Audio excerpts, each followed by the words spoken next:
All right, good morning, ladies and gentlemen. It's your brother Bolo V&R, and I'm here in the lab doing some work. I had a lot of issues yesterday with the internet, so the clippings that I have of this, although I tried using another method, it's not effective. That live is gonna stay up, people can watch it. Shout out to Jamaica Carlos, I see you did a piece on it. That's how it goes, you know what I'm saying? I remember when I watched one of his videos, and he was the first one that had me aware of what's the brother's name again? Ibrahim Troy. You know what I'm saying? And I mean, damn, I wish Ibrahim Troy was the prime minister of Jamaica. Real talk, you know what I'm saying? The way how he's operating and doing what's right for his people. I mean, nobody's gonna be 100 out of 100 in terms of leadership, but I know his heart is in the right place. His mind and spirit is in the right place towards his people. So that's the type of leadership that I think everybody in every country would want. Now let's get to this. This is Antigua. Let's get to this. Now, ladies and gentlemen, Sandals has recently come in the news. I think it was November 10, 2024. It's very interesting what's going on with Sandals and Antigua and Bermuda, excuse me. So what I want to do is I want to take you in the past and then bring you back to the future. All right. It said lab can be a dangerous thing sometimes. Shout out to you. Salute. Thanks for being here. So what I want to do, I want to take you back in the past. This is the same prime minister of Antigua right now. And, they have issues with Sandals, the brand. And let's hear what he had to say in the past. And then I'm going to take you in the future. Let's go. And I want the people of Antigua and Barbuda to understand the commitment of this government. No matter how you see us individually, no matter how you may dislike us, I want you to understand our commitment to the empowerment of the people of Antigua and Barbuda. That commitment is second to none. And that is why our policies are designed for the upliftment of our people. And to make sure that, in particular, that we protect and promote the interests of the working class in this country. They're the ones who need protection. They're the ones who need a leg up.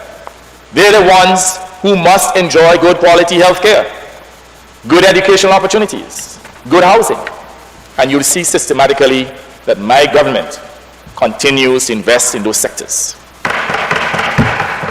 In healthcare today is better than any time in the history of this country. Our educational plant is better today than any time in the history of this country. The scholarships that we have granted, both in terms of the quality of the scholarships and the number of scholarships, far exceed the contribution of any other government in the past. So, Speaker, we're spending $25 million annually to provide scholarships for young Antiguans and Barbudans. We're talking about university degrees in a number of disciplines. And I'll show you too where the irresponsible actions of certain stakeholders, especially in the hotel sector, could undermine these objectives. Mr. Speaker, when a hotel takes a decision to put 700 people out of work, do you understand the economic consequences? Do you understand the effects on the living standards of these people? When you put a man out of work for 7 months, how is he going to live? How is he going to take care of his family? Mr. Speaker, those individuals at the low echelons of the industry, they don't have the money to save. They're living hand to mouth. And the truth is, Mr. Speaker, not only are they living from paycheck to paycheck, the money's so small they can't even meet the obligations. And when you deprive them of that check for 5 months, how are they going to survive? Those who have mortgages, how are they going to pay the mortgages? Those who have car loans, how are they going to meet their obligations? Those who have school fees, how are they going to pay their school fees? Public interest. Mr. Speaker, as a government, we have to protect the citizenry against the excesses of investors. And I will speak specifically to the issue of Sandals and the relationship with the government of Antigua and Barbuda and even other governments in the Caribbean. Unfortunately, Sandals has taken a very myopic view about its operations. It will appear as though the principals of Sandals believed that they are the only stakeholders in this business. It could never be. When Sandals first came here, about 2.5 decades ago, under a previous Labour Party government, the intention was to create a partnership, not for them to exploit us. But what we have seen, Mr. Speaker, over the years, is that the relationship had become more and more exploitative as they extracted more and more concessions. So, Mr. Speaker, before I give a little history of the relationship, let me first of all confirm, Mr. Speaker, that the closure of Sandals to 3 months, potentially 5 months, is an act of hostility. It is an act designed to extract additional concessions from the government of Antigua and Barbuda. It is a form of retaliation for the fact that a year ago, Mr. Speaker, we had to correct a gross inequity, a situation in which Sandals either failed to collect 65% of the guest tax, or they held on to 65% of it. I'll give them the benefit of the doubt. They said they never collected it. But, on the other hand, they were paying 35% of it.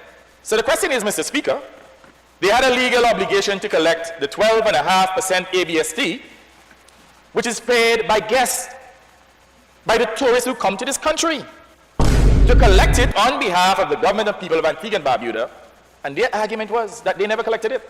So if you didn't collect it, why were you paying 35% of it? And Mr. Speaker, I want to show you how exploitative this relationship became. First of all, you had a situation where when they first came, they extracted 10 years concessions. They paid not 1 cent in taxes on anything that they imported into the country.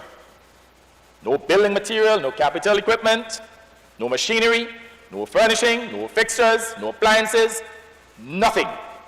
Now, Mr. Speaker, that is the standard in the industry.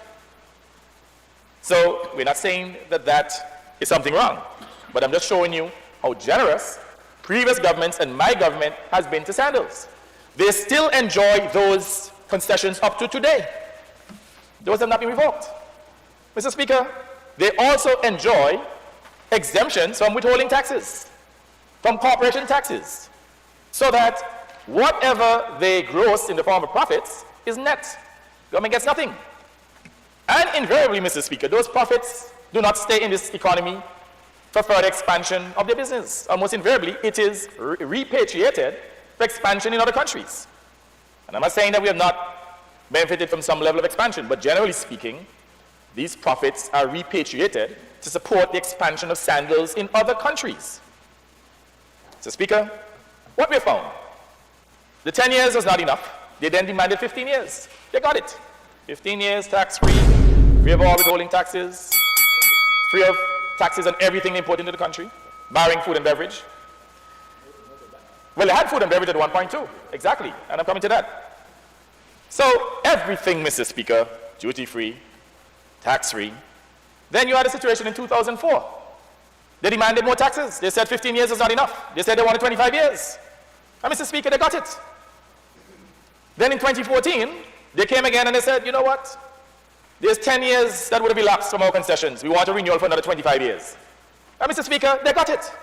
So in other words, if you look at the last 10 years, Mr. Speaker, they would have gotten 35 years tax-free concessions.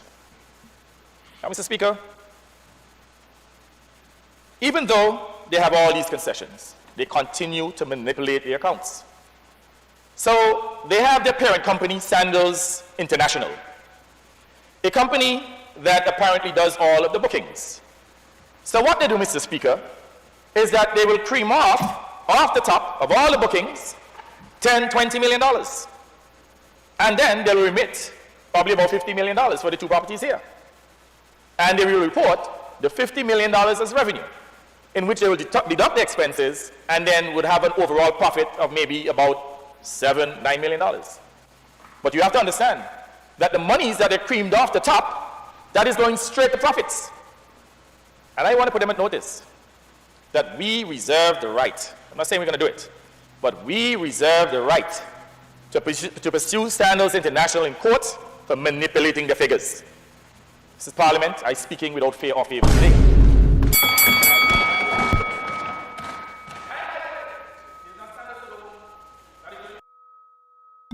So I think that's enough to show you that Antigua and Barbuda, Antigua and Bermuda has had a very interesting relationship with with Sandals in the past, isn't it? Come on. Very interesting relationship. So what has happened now is, ladies and gentlemen, that relationship has soured even more. That relationship has soured even more. And you're talking about 2007, 2008. You're talking about 2000, in the 2000s. Now we're at the point where it's gone to just the other day, November 10th. Let me just let you hear this article right here. I already have it clipped up because I did the reading already. Let's take a listen to this. Very interesting stuff. It's corrupt. The entire river will be also. Just for full context, before I explain that, let me go back to the article that has real-time implications of issues that Antigua government is having with Sandals. All right, and shout out to the person that actually sent this article and this clip to me. Big shout out to you. Let us read for those who might be just coming in. It says Antigua government denies Sandals' request to import private vehicles for guests. Right? It says here that Prime Minister Gaston Brown has confirmed the government has denied a request from Sandals Resort International to import its own fleet of luxury vehicles for guest transportation. The hotel chain requested concessions to import to the concessions on the imports, which the government declined. He told Point FM that the resort chain approach as greedy and describes. Excuse me, guys. Let me just.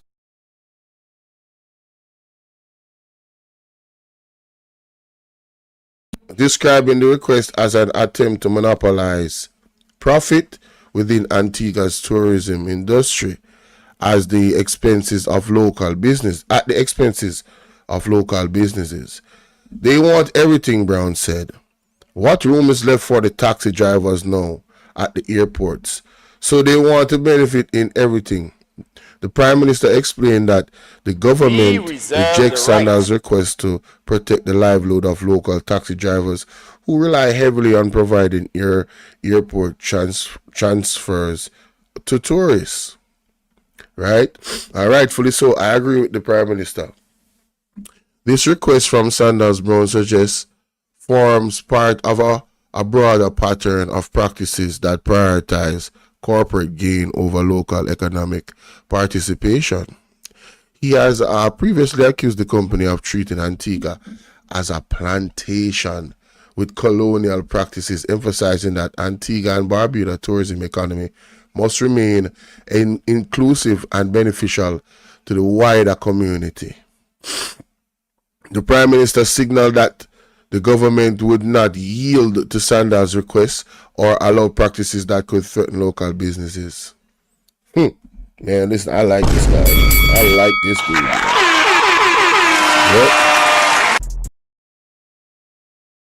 Yep. So, right there, ladies and gentlemen, you see where the article is talking about what's happening November 10th, just the other day, with Sandals. So this relationship with Sandals, and the government of Antigua is definitely one we should keep an eye on, because the situation is very, very bad over there. There are some of the details in this clip that I'm clipping from to share with you, that goes into more details, like Sandals allegedly proposed expansion on Sandals to this gentleman, and they said, well, let me take it back to the team, but they wanted certain concessions based off more than what he explained in the previous clip. And he took it to Parliament. That is Mr. Gaston, the Prime Minister, on the screen right there. He took it to Parliament, and they basically said, no, this is not going to fly. And he went back to them and said, well, hey, the people said no. We have to protect the best interests of the people. And allegedly, Sandals decided that they were going to play hardball, so to speak. Now, the level of hardball that Sandals is being accused of at the time is that they threatened to lock down the hotel for months. And given that Antigua and Bermuda is such a small, country, that they would rely heavily on their tourism, just like Jamaica. I think when I was listening to it, he said it's between 17 to 25%, of their, GDP. And he also mentioned that they've been having issues with, entities like Sandals actually paying their taxes. With all the other concessions that they're already given, they're having issues with them paying their taxes. This is not my word, ladies and gentlemen. This is the Prime Minister, the present Prime Minister of Antigua has said this. All right? So, again, this is alleged, but this is what they're saying. Now, what I want to play here is him concluding, right, the issues that they're facing and correlating it to the rest of the Caribbean. And I think he's on point. So let's take a listen, ladies and gentlemen. He said to me, I don't care what they say, I have my sandals. So in other words, doesn't matter that his people are exploited. All he wants to know, he has the sandals in his country. Well, I'm saying here, this argument is not exclusive to Antigua and Barbuda. It has to become a regional discussion about protecting the Caribbean people from exploitation, about ensuring that as leaders, that we protect Caribbeaners. Because you see, Mr. Speaker, if it's not a collective effort among CARICOM countries, then you're going to have underdevelopment in certain countries, and because they have the right to move, especially within the OECS, they have the right to work here, to live and work here, then you're going to have, Mr. Speaker, they're going to flood Antigua and Barbuda. And then we will never be able to resolve our economic problems. You're going to have issues of pressure on your schools and your hospital. So I am saying here, it has to become an urgent regional discussion. And to ensure that there's some level of harmonization of investments, so that an investor cannot come to Antigua and Barbuda, behave like a bandit, hold a gun at our heads and say, if you don't give me this, I lock down my hotel. Or, if you don't give me these concessions, I take my hotel to another country. There has to be some level of harmonization of concessions to prevent exploitation within the region. And I expect that what we are doing here in Antigua and Barbuda, that the other countries will follow. So I want Antiguans and Barbudans. I want to pause right there. I would hope that, the other countries follow. Presently, how Jamaica is operating right now under this government, I don't see that happening, but hopefully, they are not in power the next election, after the next election, or ever after that. But let's continue. And especially the members of this Honorable House, to understand that this issue has regional implications. It's not just about Antigua and Barbuda. Now, Mr. Speaker, let me speak specifically to what the bill says. Well, you better believe that everything I said was relevant. I see the member for St. John's Rural West chuckling. That's why it's there. Mr. Speaker, It chuckles a lot. It's over there.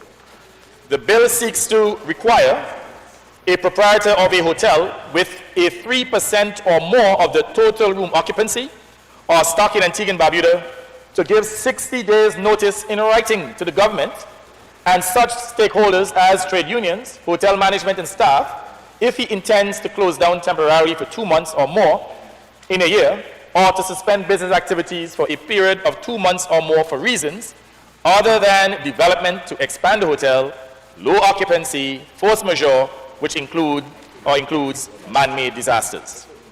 It also says, Mr. Speaker, that the notice period is followed by consultation between the proprietor and the stakeholders for the purpose of discussing the issues arising out of the temporary close down. And the reason why this is in here is because the Sandals management had the audacity of telling my cabinet that they don't have to talk to us because it's their property. Whose land? Whose country? Whose beach? Whose staff? Whose concessions? So right there is a serious problem, ladies and gentlemen. What he's accusing Sandals of is is very, very serious. All right. You have a corporation that allegedly seems to think that they're bigger than the government. And my Jamaican people, I just want you to think about Jamaica in that light. You know, the leaders of our country, are they standing up for us in the tourism industry the way this man and his government is in Antigua and Bermuda? My answer is hell no, I don't think so. But for those who are the ones that are experiencing it in the hotel industry, we've seen so many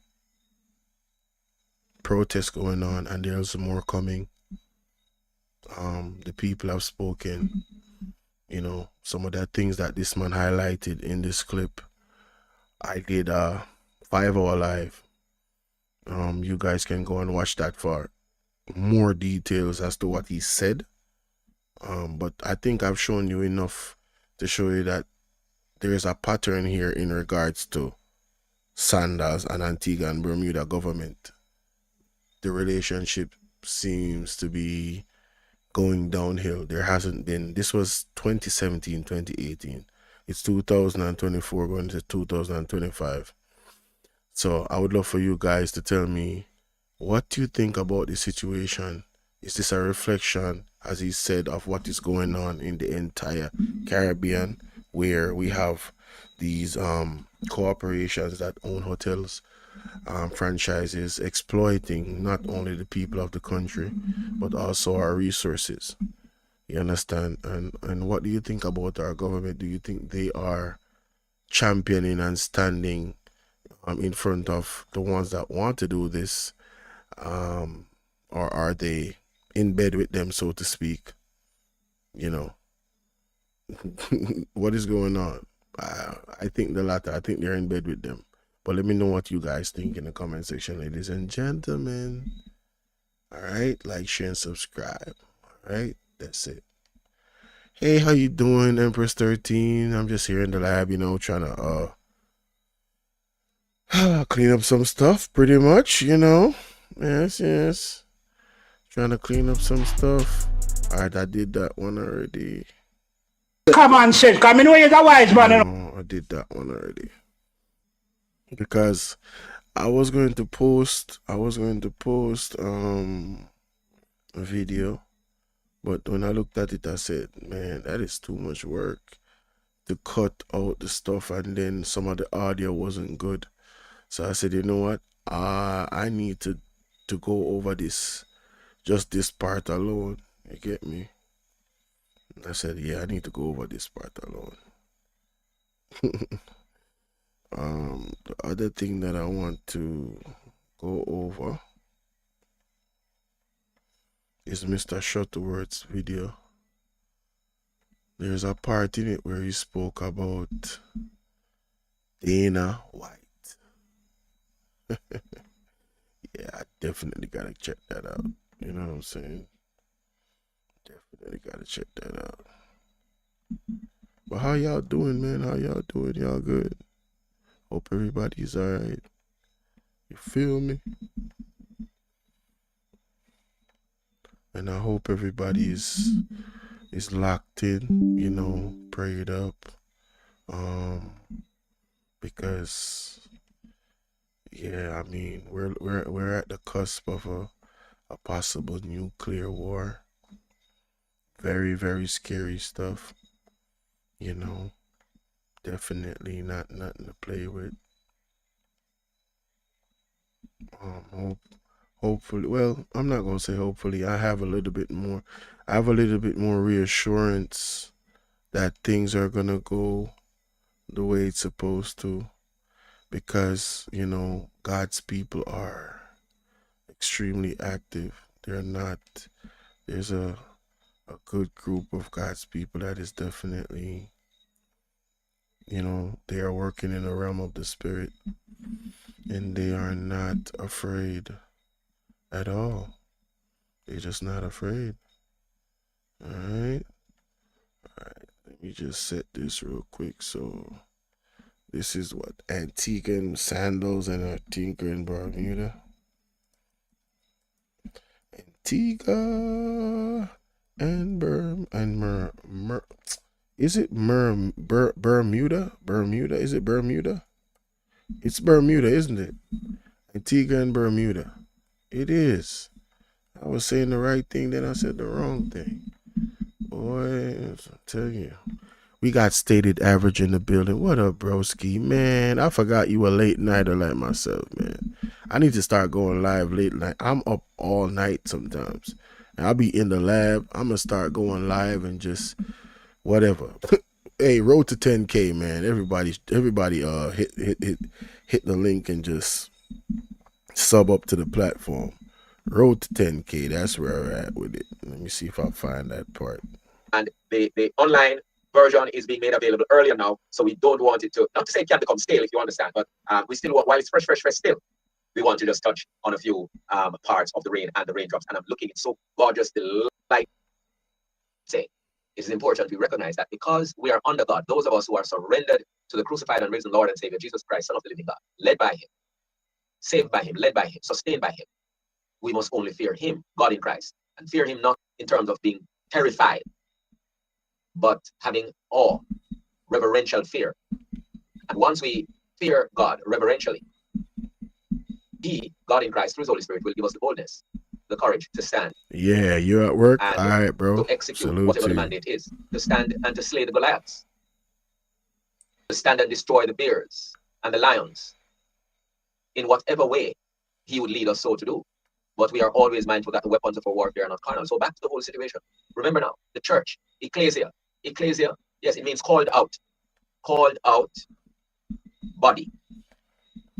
So, right? So it means called out. Ek means out of. Hallelujah. Well said. And even where he may not be pleased, he allows persons to go into different positions. Oh, I think this is it. But when he is ready, he demotes them. That's number one. Number two, we know of the challenges being experienced in the education system. And I'm going to be looking forward to see what our stewardship is going to be like in this ministry of education. I'll be looking very closely. Of course, praying, because we don't want anyone to fail. Right. That's not Christ-like. But as I pray, I'm looking now to see how she will be managing this particular portfolio, since she says she is a born-again believer. Over to you, Lady Jerry. Themselves Christians, born again. If the salt is not handled properly or stored properly, then what will actually happen? Born again believer. Do you think that very shortly, we are going to be back out in full force? Very shortly. And we are coming out from an extended period. Even now, we're still out. We are not telling you what we are doing, because some of them talk back to the Bible. His name is slipping me at the moment. When he came, he was invited to Jamaica during Keswick. He also said a similar thing. The church in Jamaica has gone to sleep. Important, a critical prophecy. I won't have the time to play. Same. Maybe Lady Jenny may speak about it. But not being of the church. And as such, they will be persecuted, shut down, that sort of thing. So the stage is being set for that. The only question is when. We don't know exactly when it's going to happen, but we need to be prepared for these things. Closing now, in terms of my all sorts of disclosures. Last thing, Jamaica. There was a prophecy that was given. All right, this part right here. Yeah, I got to make sure I get that.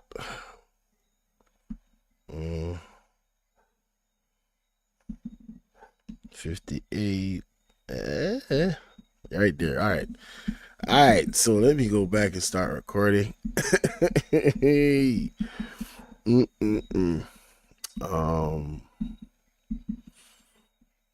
Y'all know the donation link is always spin. Y'all can support the platform if you feel like it. You know what I'm saying? And like and share, man. Like and share. This is how it goes down in the lab. It's very tedious. You gotta make sure that you gotta make sure that you get everything right and it's crisp. People don't like to waste a lot of time on the app, so we gotta do the time for them just to put the thing together. All right, let's go.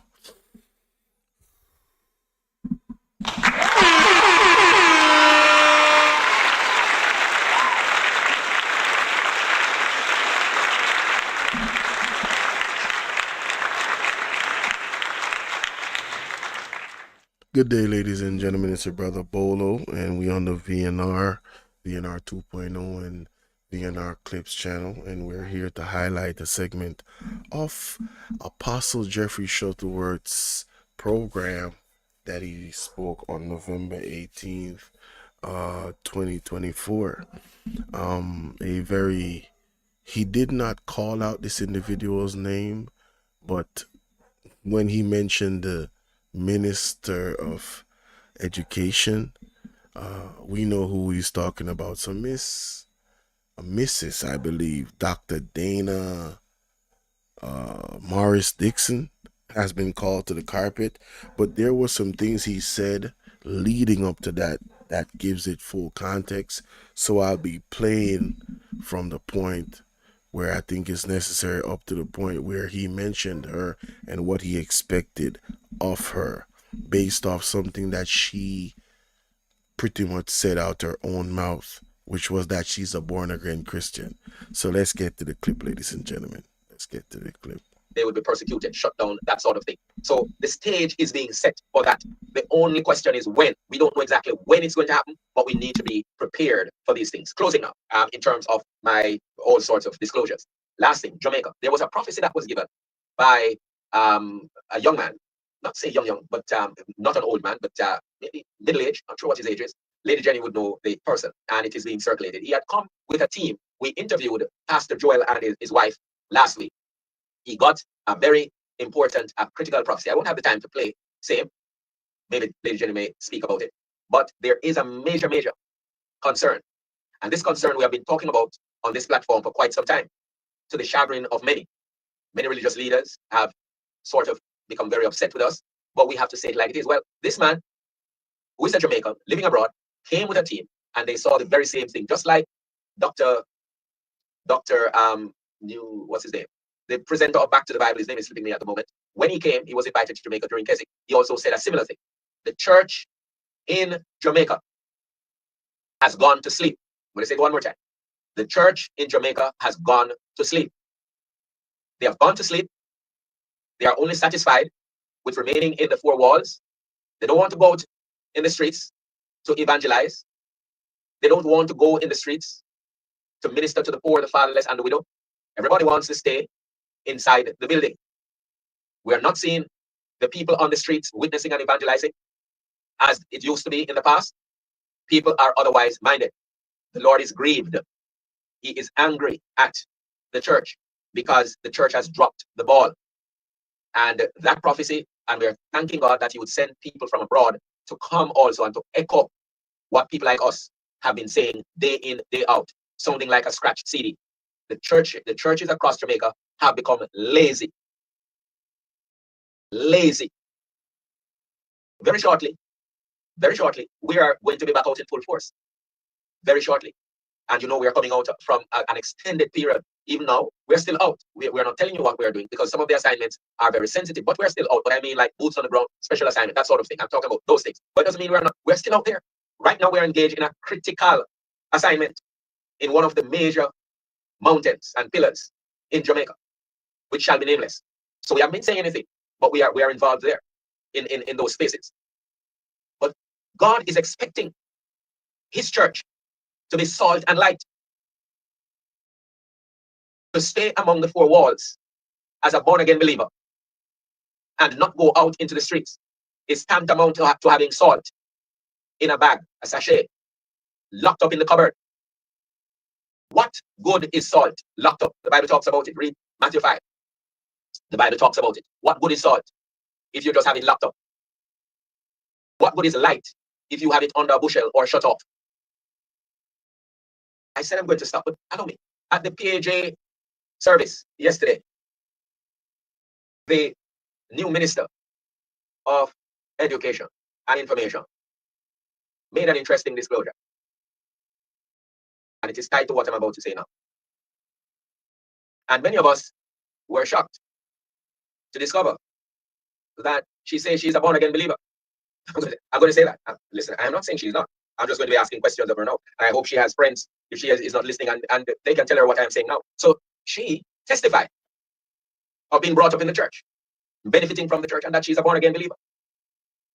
Now, Madam Minister of Education, what does the Lord require of you as a born-again believer? Do you think that you were the one who placed yourself in that position and the other position that you held before, in that other portfolio? Because you carried many different portfolios anyway, but you are now in education. Do you think you put yourself there? So that's number one. What is the assignment if you are a born-again believer in Christ, Madam Minister of Education and Information? What is your primary mission or assignment, first and foremost, as a legislator, as a part of the highest decision-making body in Jamaica? Why did God put you there? And what's your first assignment? Do you realize that you are salt and light? And if you're salt and light, your saltiness must be felt around you wherever you go. And remember now, none of us can be salt of our own. The more we remain connected to God in Christ and dig into Him, then the saltiness will manifest in our lives. One of the problems with salt is a property or quality that it has, and it is known as deliquescent.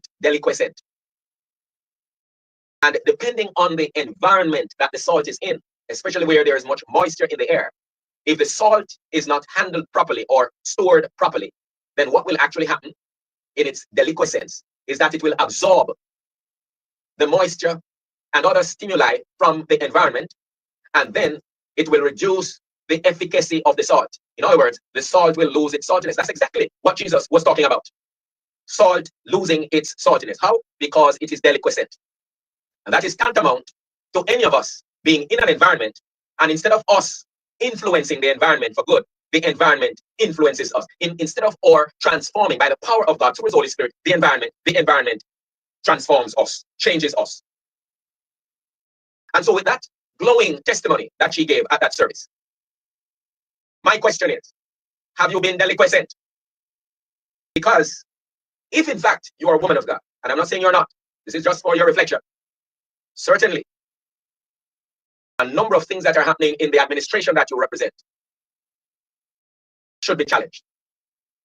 And you don't have to challenge them publicly for us to hear. You can do as Esther did.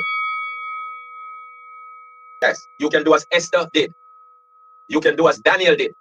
You can do as Shadrach, Meshach, and Abednego did. We're having too many persons who call themselves Christians, born-again believers. And God has opened the door for them to serve at the highest levels in our society and world. But let's talk about Jamaica. But the salt is not being felt. The salt has lost its savor. The light is covered under a bushel. And the Bible tells us that when salt has lost its saltiness, it is good for nothing but to be cast out and to be trodden under the foot of men. If you hide the light of God under a bushel, also the light becomes useless. And so as I call that particular legislator in terms of our office, didn't call her name, this for me, based on your testimony, should bring you to that place of reflection. Because let us get it right. It is God who promotes. It is God who promotes. It is God who promotes. It is God who empowers leaders. Without God, there can be no leader. And even where He may not be pleased, He allows persons to go into different positions. But when He is ready, He demotes them. That's number one. Number two, we know of the challenges being experienced in the education system.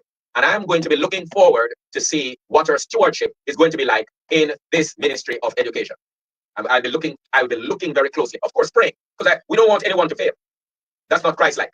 But as I pray, I am looking now to see how she will be managing this particular portfolio, since she says she is a born-again believer. Over to you, Lady J. Thank you so very much. Well.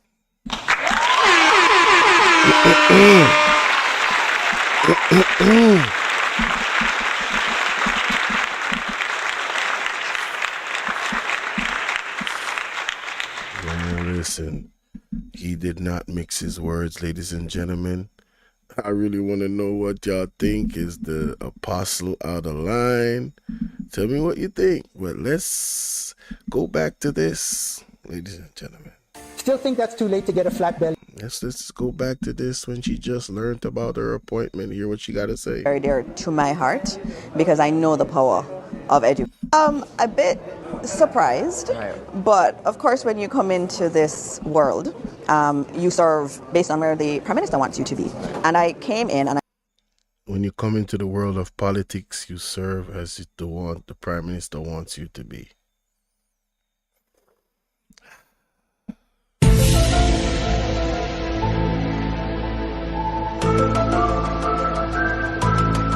Something about that statement just seems off, but I'm going to leave it alone.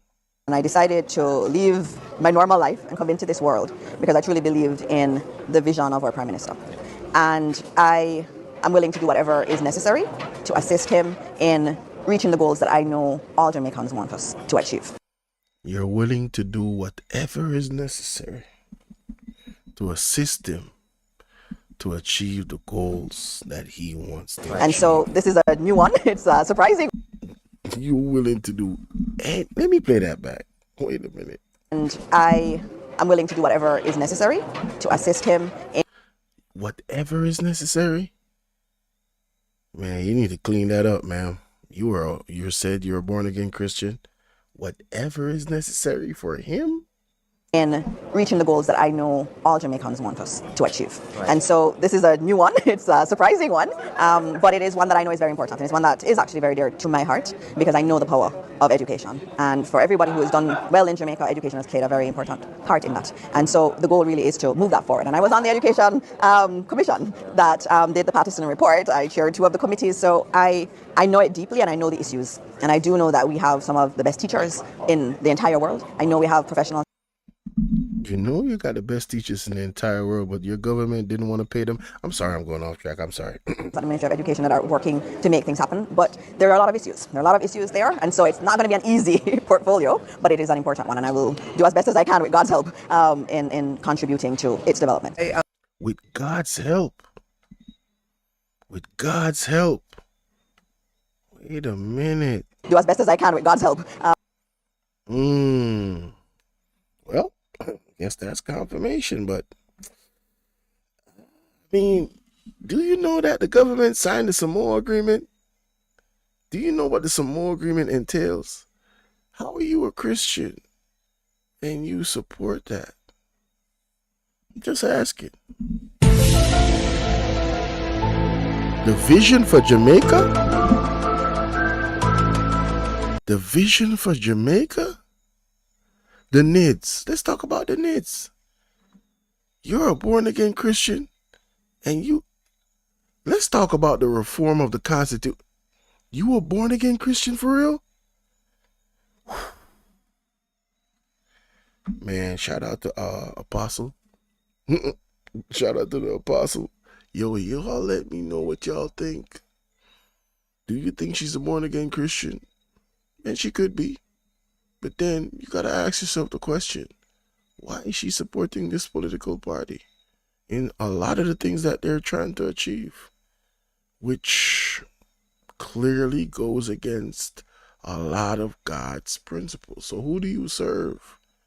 Miss Dana Morris-Dixon, Mrs. Who do you serve? God or Angel Honest? You'll do whatever it takes for him to achieve what he's trying to achieve. Very interesting. Something not right, my wisdom warriors. Something is not right. Tell about them. What can go so? all lies will be exposed. That's all. And anyone who takes that the wrong way, know why they take it the wrong way. Embarrassing. He needs some milk. Let me know what y'all think, ladies and gentlemen. It's your brother Bolo V&R. Have yourselves a wonderful day.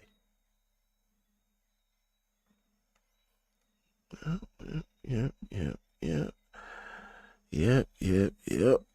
That's that one. What else do I need to cover? Oh yeah.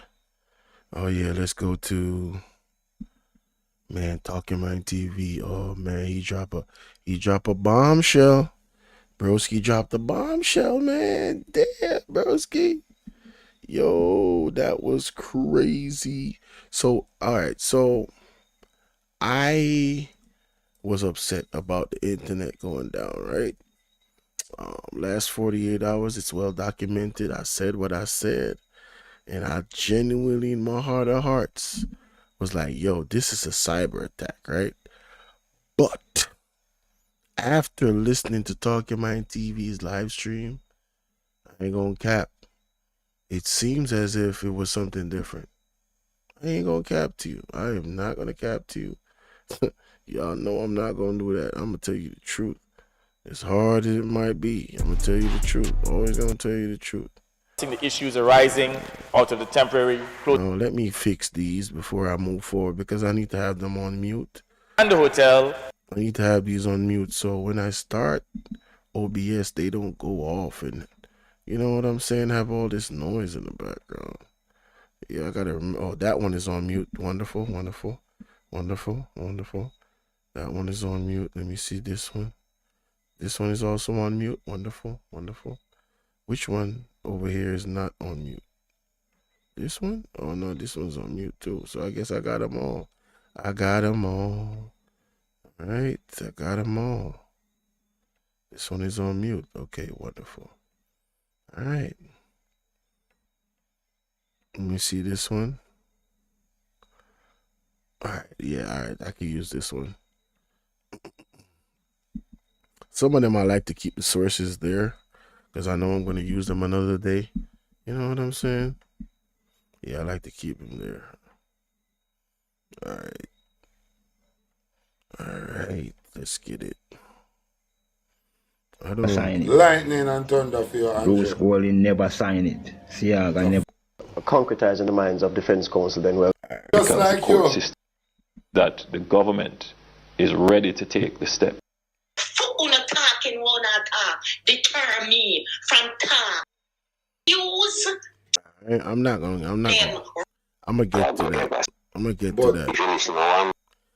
get to that. I'm gonna get to that, but not right now. There's something. Look, the comment section, Daddy. Something else. Something else been here upon this. I found it mighty interesting. Them is a priority. Is it this one or the one yesterday?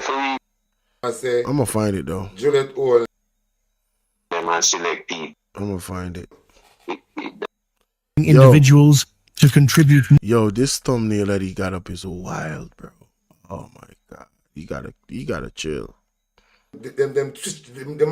High dropout. Come on. Oh, it looks like this ain't no one.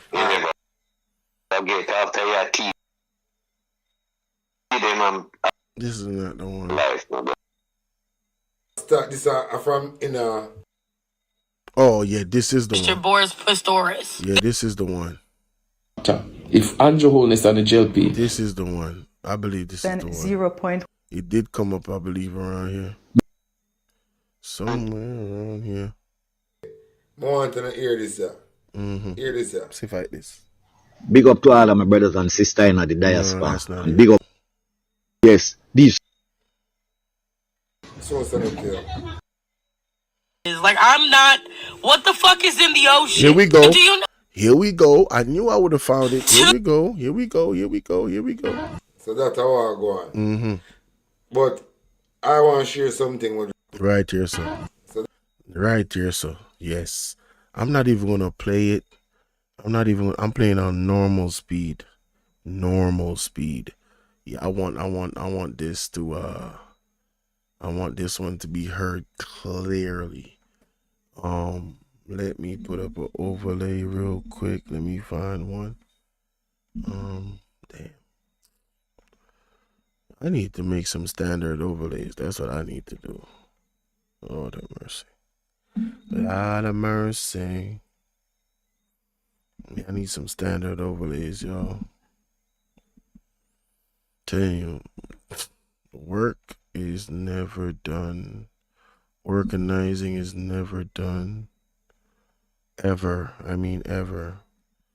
So it seems as if now I gotta make an overlay real quick. Let me make an overlay real quick. Pretty much just advertising all of my platforms. That's what I'm gonna do. So Bolo V&R 2.0 screenshot. Bam. Go to Bolo V&R clips. Screenshot. Bam. Go to Bolo V&R screenshot. Bam. Alright, cool. Got him. Go over here. How y'all doing? How y'all doing out there? What's going on? Good morning. I'm in the lab, y'all. I'm in the lab. I'm in the lab, ladies and gentlemen. Ladies and gentlemen. Okay. Okay. So that's Bolo V&R. Okay. So that's Bolo V&R clips. And that's Bolo V&R 2.0. I got it. We got it. Oh, so now I have to. Well, how do I do that? Okay, there we go. Damn. Now it got really small. Damn.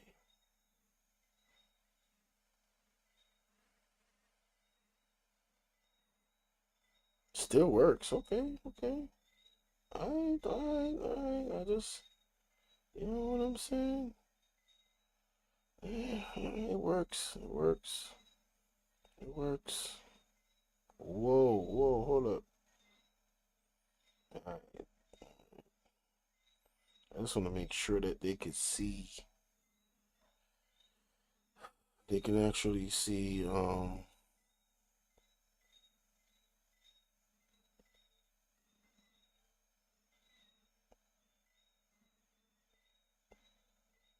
want to make sure they can actually see the URL of the page. I don't want it to be like, oh, they can't see it. You feel me? So that's the most important. I don't even need them to see how much subs. Like, that's not important. What is important is the actual URL of the page. Once they can see that and the name of the page, we straight. Yeah, we straight. We absolutely straight.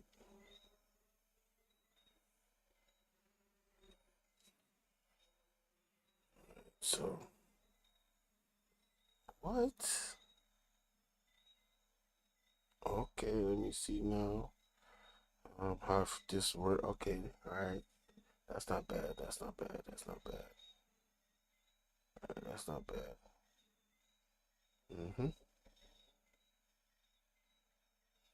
not bad at all. That works. All right. How do I need something to work with this now? All right. Okay. All right. This will work. I need a text at the end. All right. What is this thing on my screen connecting? Can you get off? Thank you. It's annoying. Jesus. Please subscribe to all platforms. Yeah. Anytime I'm doing like a recording off of somebody else's video, I want to make sure I always have this put up. So I'm always advertising, you know, the pages. Yeah, that's what I'm gonna do. Smart, isn't it? Cause sometimes I don't be remembering to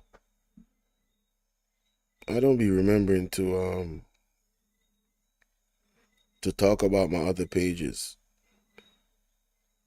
A real talk, I don't. I really don't. And I'll be looking back.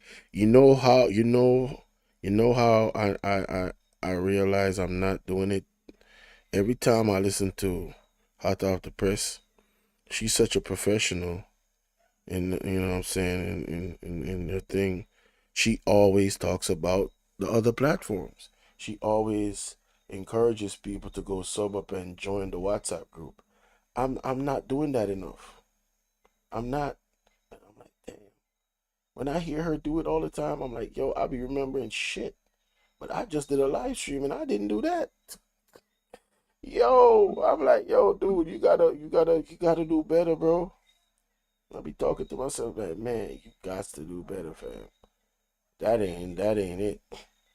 You know what I'm saying? That is not it. All right, so now I got this. I got this right here. We straight. I think we straight. And do I need to brighten it a little bit? Any brightening is necessary? I don't think so, but hey, whatever. Whatever. All right. Send this to my computer, put it up, and we straight.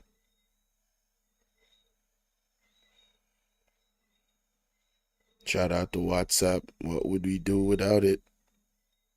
Probably would use some other method, but this is the easiest way at this point to transfer files from my phone to my computer. All right, boom, there you go. Now I got the overlay that I could use forever, ever. Yes. Even when I'm beginning my live streams, I could put up this. Yes. Forever, ever. Yes, that's that forever, ever thumbnail.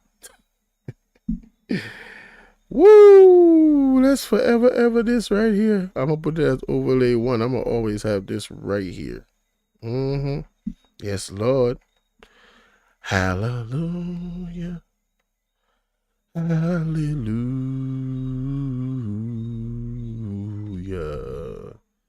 Yep. How you like it, guys? Come on, talk to me in the comment section now. How you like it? How you like it? How I look? How I look? How I look? Talk to your boy to stop playing. How I look? How I look? Please subscribe to all platforms. Right? Yeah, that's what I'm talking about. That's what I'm talking about. And because I'm not using yeah, there you go. Because I'm not using any camera, I'm gonna just put that up there a little bit more. So yeah. All right, let's get this, man. Let's get to it.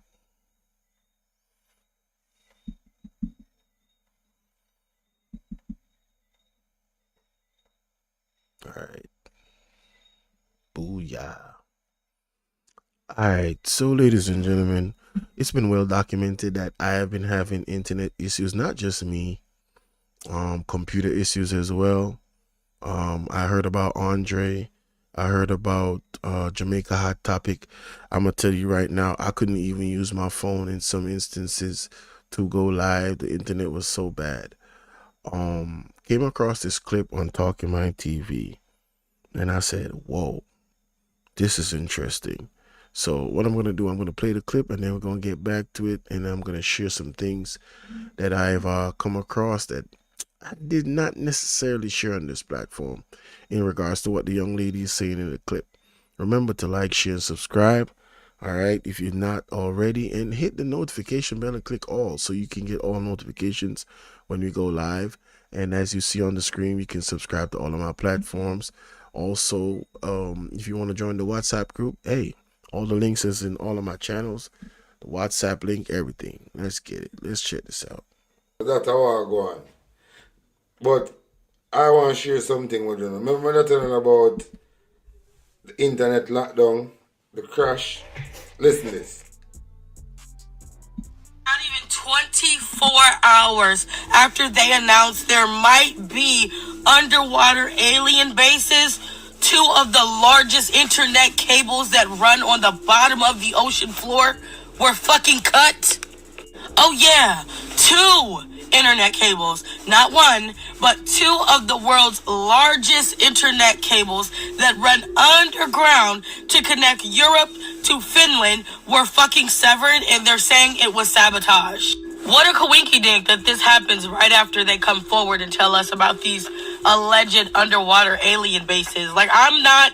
What the fuck is in the ocean? Do you know how hard it is to sever these thick-ass underwater cables? Like, this is not no little cut with a scissor. These bitches gotta be chopped. Something tells me y'all be thinking I be lying, but here's the article that was published 2 days ago, which was coincidentally just a couple hours after that alien hearing.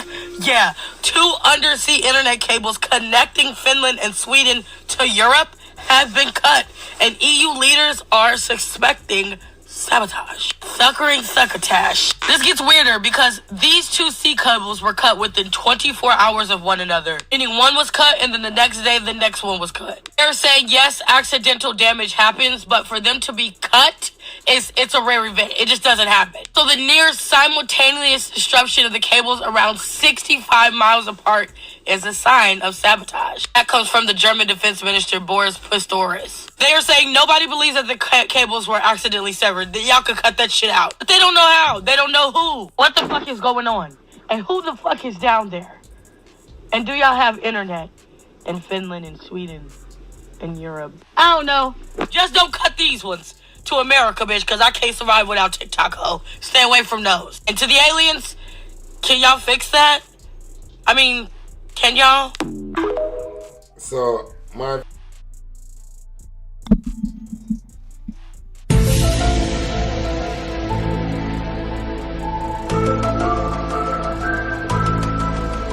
Man, listen, I don't know. So that's what was said. Obviously, it's TikTok. So what I did was I said, let me go and check. Right? Let me go and check on an article to see what's going on with it, right? Aliens, huh? Well, it says right here that two undersea cables in Baltic Sea disrupted, sparking warnings of possible hybrid warfare.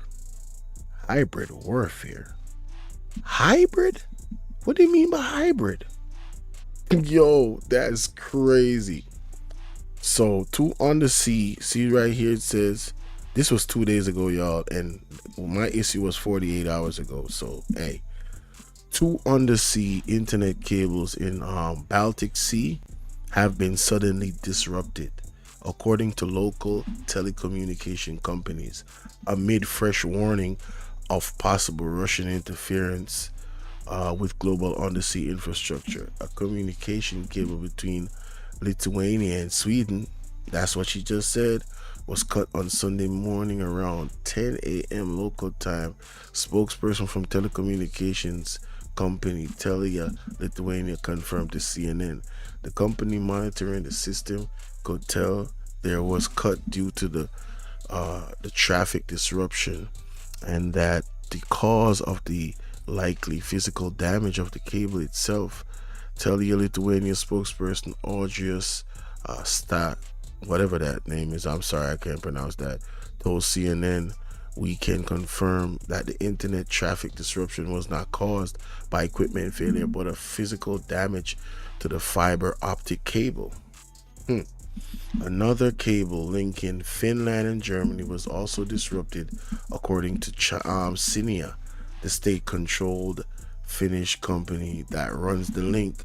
The Sea Line cable, the only direct connection of its kind between Finland and Central Europe, spans nearly 1,200 kilometers, alongside other key pieces of infrastructure, including gas pipelines and power cables. Goodness gracious. Oh my God. The incident came to two of The incident came as two of the affected countries, Sweden, Finland, update their guidance to citizens on how to survive war. Wait a minute. The incident came as two of the affected countries, Sweden and Finland, updated their guidance to citizens on how to survive war. I wonder what they told them. Millions of households in Nordic nations will be given booklets with instructions on how to prepare for the effects of military conflicts, communication outrage, and power cuts. Both countries joined NATO in the past 2 years after Russia launched its full-scale invasion of Ukraine. The era that was disrupted, along with the Finnish-German cable, is roughly 60 to 65 miles away from Lithuania. Wow, damn, that's far ways away now, isn't it? That was cut. CNN analysis of the undersea routes shows it is unclear what exactly caused the fault in Sea Line cable. CNN said it's a statement that it's still investigating the issue. A physical inspection has not yet been conducted, Reuters reported, citing the company's chief executive Ari Jussi Napila, who told a press conference on Monday that the sudden outage, implied that the cable was cut by an outside force. I would love to see the size of that cable. The foreign minister of Finland and Germany said in a joint statement on Monday evening that they were deeply concerned about the severed Sea Line cable and raised the possibility of hybrid warfare. What the world is that? Yo, hold up, man. Yo, I gotta Google that, man. What the hell is hybrid warfare? I just feel like he's saying, you know what I mean? He's saying what I think he's saying in a whole different language. What the hell is hybrid warfare, man? What does that even mean? What does that even mean? Hybrid warfare is a military strategy that combines conventional, irregular, and cyber warfare with other methods to exploit an adversary's vulnerabilities. The term hybrid comes from the Roman Empire, where it is used to describe a child born to parents of different social classes. Yeah. Hybrid warfare. Okay. Hybrid warfare can involve combination of state and non-state actors, such as conventional military forces. Do you think it's aliens, y'all? Or do you think that what we're witnessing here is an effort to cause some type of uproar? Shout out to the repairman in the building. I see you, my brother.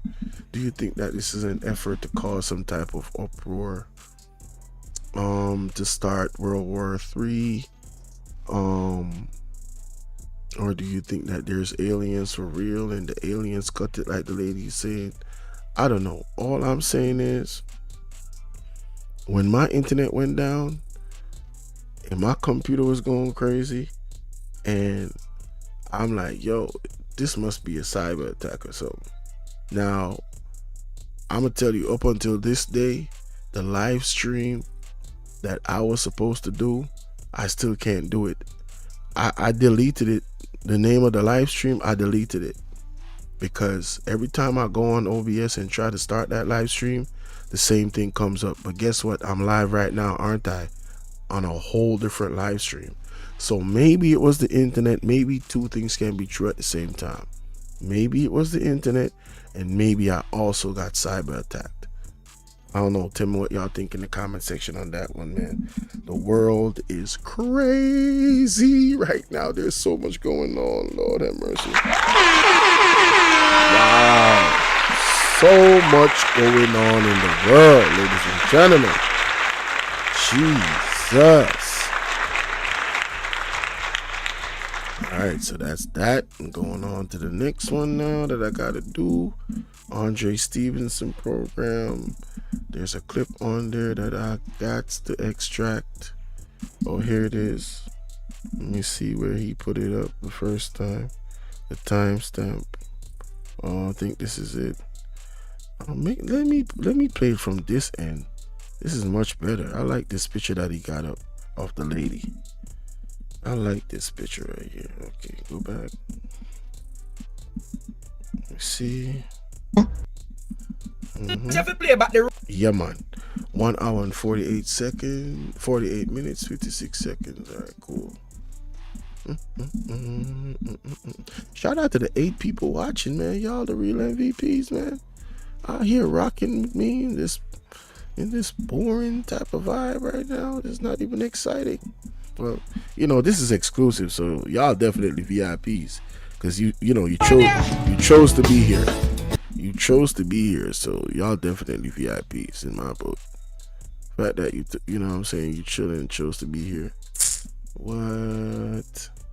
Now, I don't need the overlay, do I? No, I don't. I don't need the overlay. I'm gonna start with it though, just to intro the video. How about that? Gotta be smart. Gotta be smart. Gotta be smart.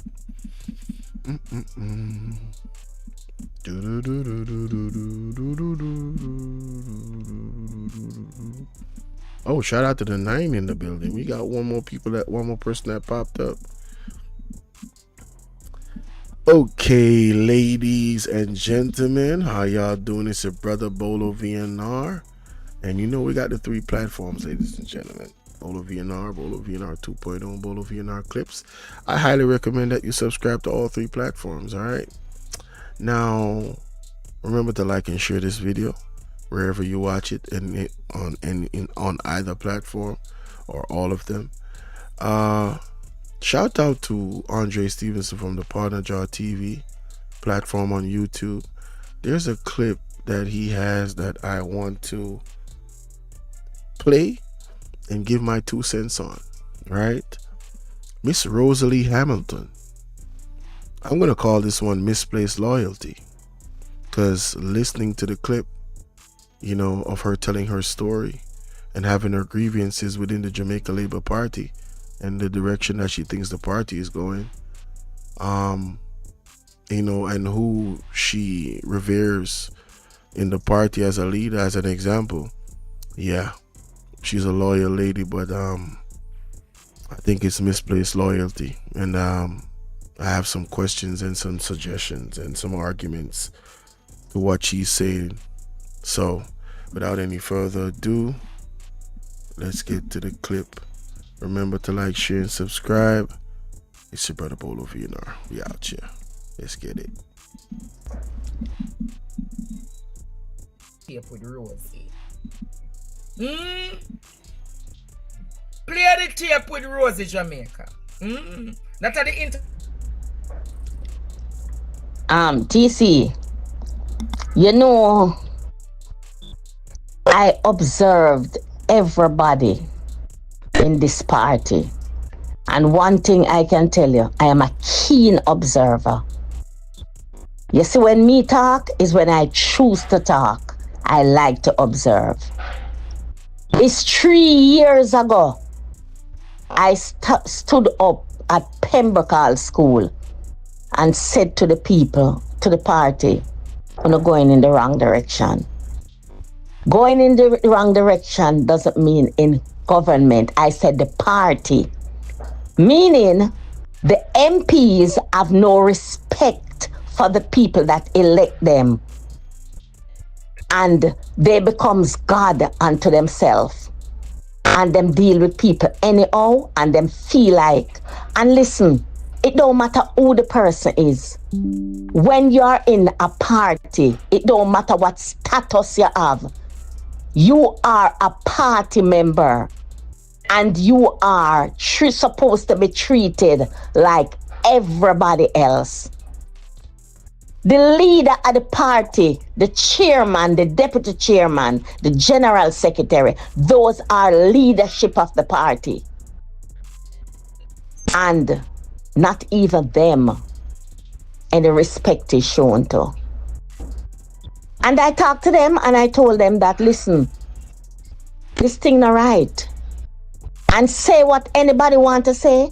I deliberately put these voice notes into the group because in the group, Information Media, you have 63 constituencies in it.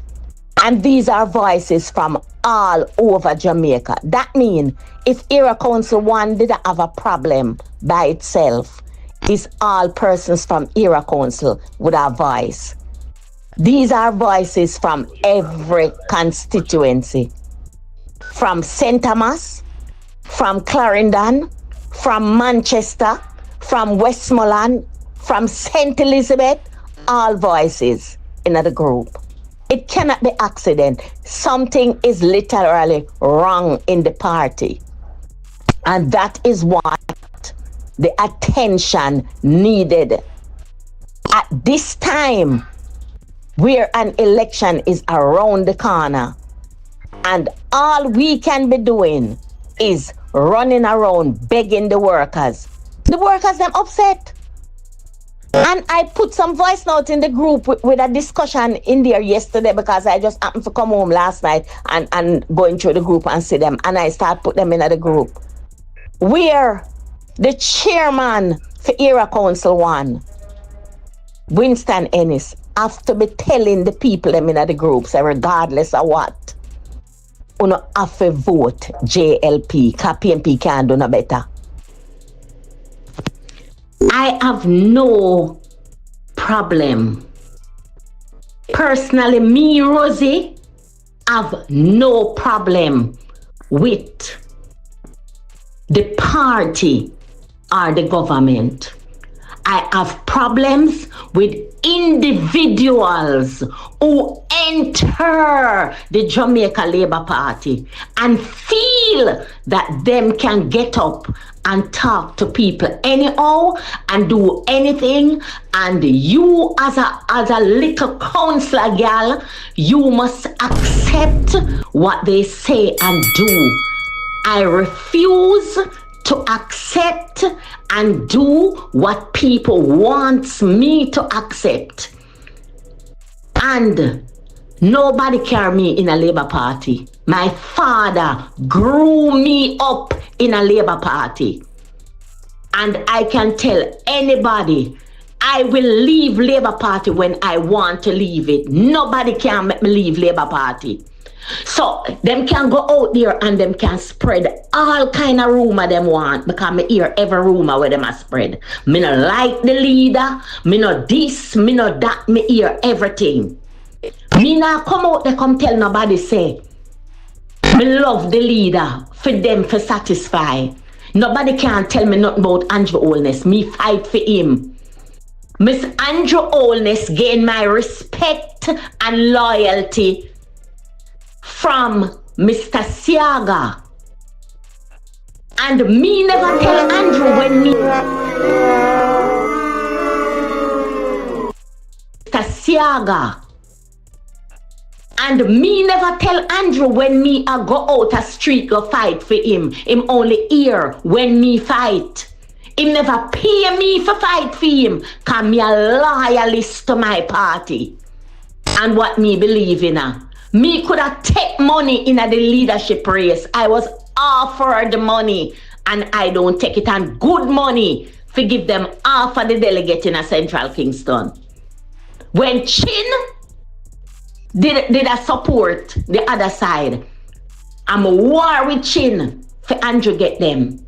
Nobody can come tell me nothing. And if I have a problem, I'm going to talk about it and nobody can muzzle me. Because of that, me see, them I try to do in the party. I try to muzzle people not for talk. Mr. Siaga never grow weasel. Mr. Siaga allowed us to speak our mind and he listened. And Andrew is that person.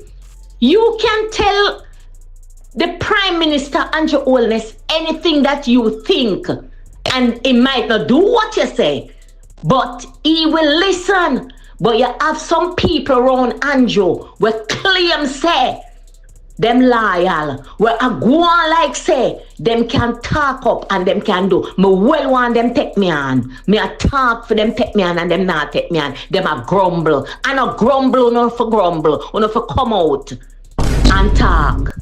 Because me can tell you no, now come through back door in a Labour Party and come put out the people them who risk them life and stayed with this party when uno go to college, go get an education and never go there for politics. The people them were in a politics, stayed in politics and learned the politics and loyal to the politics and loyal to the people who love politics most. Poor people, cause rich people not no loyalty to politics. Anywhere the tide go, I did them go. And me, Rosalie Hamilton, born in a poor community, me never grow broke and hungry. Me never grow broke and hungry. But me born and grow in a poor community. And anybody can tell you the history when me have as a counselor, Edward Siaga alone have that history of serving them constituency. Nobody else. So me nah make foot on a talking one talk deter me from talk about Buster Party where inform. Uno now mash up Buster Party and expect people to sit down. And because uno intellect, uno for come do as uno like and people for shut up their mouth. Uno can't make me shut up my mouth.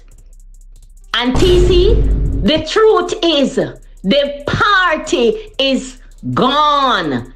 And I don't know what it will take to resurrect it. Because even in my own constituency, that, you know which part me upset with, Andrew? When I go to the party after 1 year and tell them what go on in the constituency, and it a mash up. People like the one, Delroy Williams. Him, if Delroy had taken a stand as the era council deputy chairman and Winston Ennis and the deputy leader Desmond McKenzie, he might tell me say him never know them things that did go on in the constituency. Nobody told him. I don't believe him. Because a whole heap of constituency go to them era council and talk to them about the member of parliament them and no action was taken because it's something the whole of them organized to do. To disrespect the people them and handle them like dog. And now election a come. The leader of the party have to do house to house. The leader of the party have to go up on platform and beg the workers them for support the party. That should never be. No leader Labour Party never have to do that. When the MP them done damage up the seat them, Mr. Siaga fire them, run them way. So you can stay the talk. Cause me you not talk to, and me you for come talk to. You for talk to me and make me address you, cause me a wait for you. You talk to me. Smarty, just prick me and tell me. Now, ladies and gentlemen, that was a handful.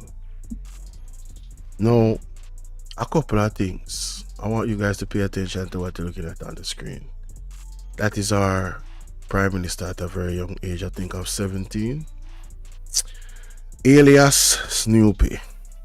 Alright? Things to look at. Ambition to become a politician. I find that very strange. Who could be grooming, or I don't want to use the word grooming, who could be influencing the Prime Minister at a young age to want to become the Prime Minister at 17.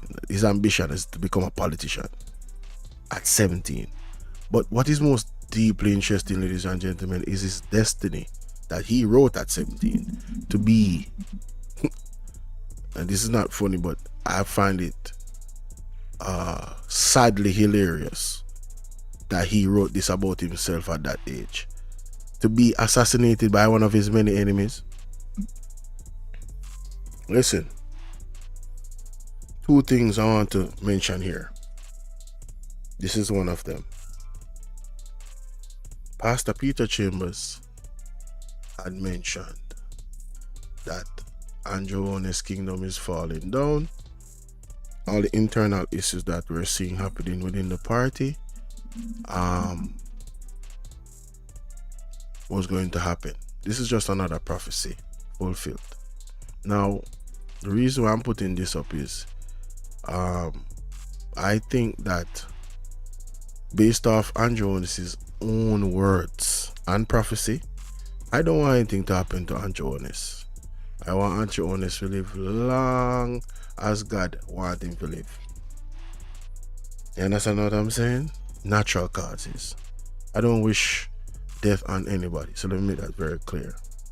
But again, based off the prophecies and his refusal to listen to the apostles and the dissension that is ranking up in his party, it seems like he's not really paying attention to the signs, and I'm very concerned. My wish is that he, Jonas, repents, give his life to the Lord, and lead the country in his however time he has left as the prime minister. And if he gives his life to the Lord and he's genuine, the God is who puts the people in place, innit? If he genuinely does that. But because God can see our hearts, nobody else can. But the way things are going, for somebody of this, I would say rank in the Jamaica Labour Party to come out and purposefully put out this voice note, it says a lot. It says a lot about what's really going on. And this is a good indication as to why the election hasn't been called yet, because time is kind of each day, each week, each month. We're talking about September of next year. It's not a lot of time. And the budget, it has to be called before the budget. And the budget is, I think, April or March, if I'm not mistaken. So when I think about all of these things and I look at what is unfolding in the Jamaica Labour Party, people resigning, people being pushed out, so to speak. We see the situation with Carl Samoda and Mike Henry. They were not pleased with the way how things were done. And I was listening to the brother Andre Stevenson's show, and he mentioned that the leadership position of the JLP could be challenged in their next conference on Sunday, because the Jamaica Labour Party has its own what's it called, constitution. So it's like, is the perfect storm brewing for Andrew Holness and the Jamaica Labour Party? That's my first question. Tell me what you think about that. Now let's talk about Miss Rosalie Hamilton. First time I am knowing of her, and I will say this, based off her speech and based off how long she has been in this, it's quite obvious that this lady is a loyalist. But Miss Rosalie Hamilton, you are a shining star of one of the things that is wrong with this country. Your loyalty is misplaced, in my opinion. Your loyalty should not be for any political party. Your loyalty should be to your country and the people in which you serve. And you're not the only one that is guilty of this misplaced loyalty. It's quite unfortunate, but there's too many people in leadership positions, not just here in Jamaica, but all around the world, that have this same issue of forgetting who it is that they actually should be serving. First of all, you should be serving God. Second of all, from you serving God, then you're going to be serving the people, innit? It's that simple. It's that simple. Once you are in the position of power and you're being led by the Most High to carry out the Most High works, you're always going to be taking care of the best interests of the people. And that is what is the best interest of the party. But I will give you credit for actually coming out and putting this out there. And I still see you holding out the hope with Andrew Holness. I question that, but I even question more that you mentioned that Edward Siaga was of some standard of an individual that you have loyalty to, that lets me question your character a little bit. No disrespect. It's just Edward Siaga was definitely one of the worst things that ever happened to this country as a leader. I don't know if you're aware of the things that he was accused of and some of the things that he's guilty of, but yeah, I question that. But anyway, I want the audience to tell me what they think about this one. Very interesting story. Miss Rosalie Hamilton, misplaced loyalty, Andrew and his kingdom falling down. The prophet Peter Chambers was right again, and the prophecies are being fulfilled. Yes, yes.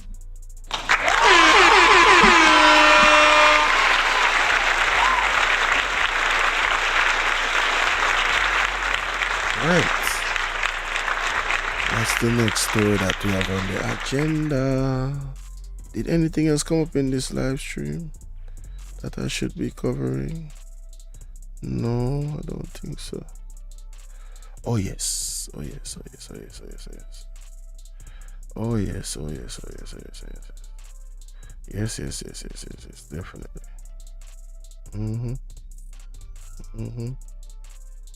Hey! When them not even talk about the poor, and this is going to be a conference like no other. Put conference in what stadium? Let me go back. No, Jamaica, it is very, very, very bad. No.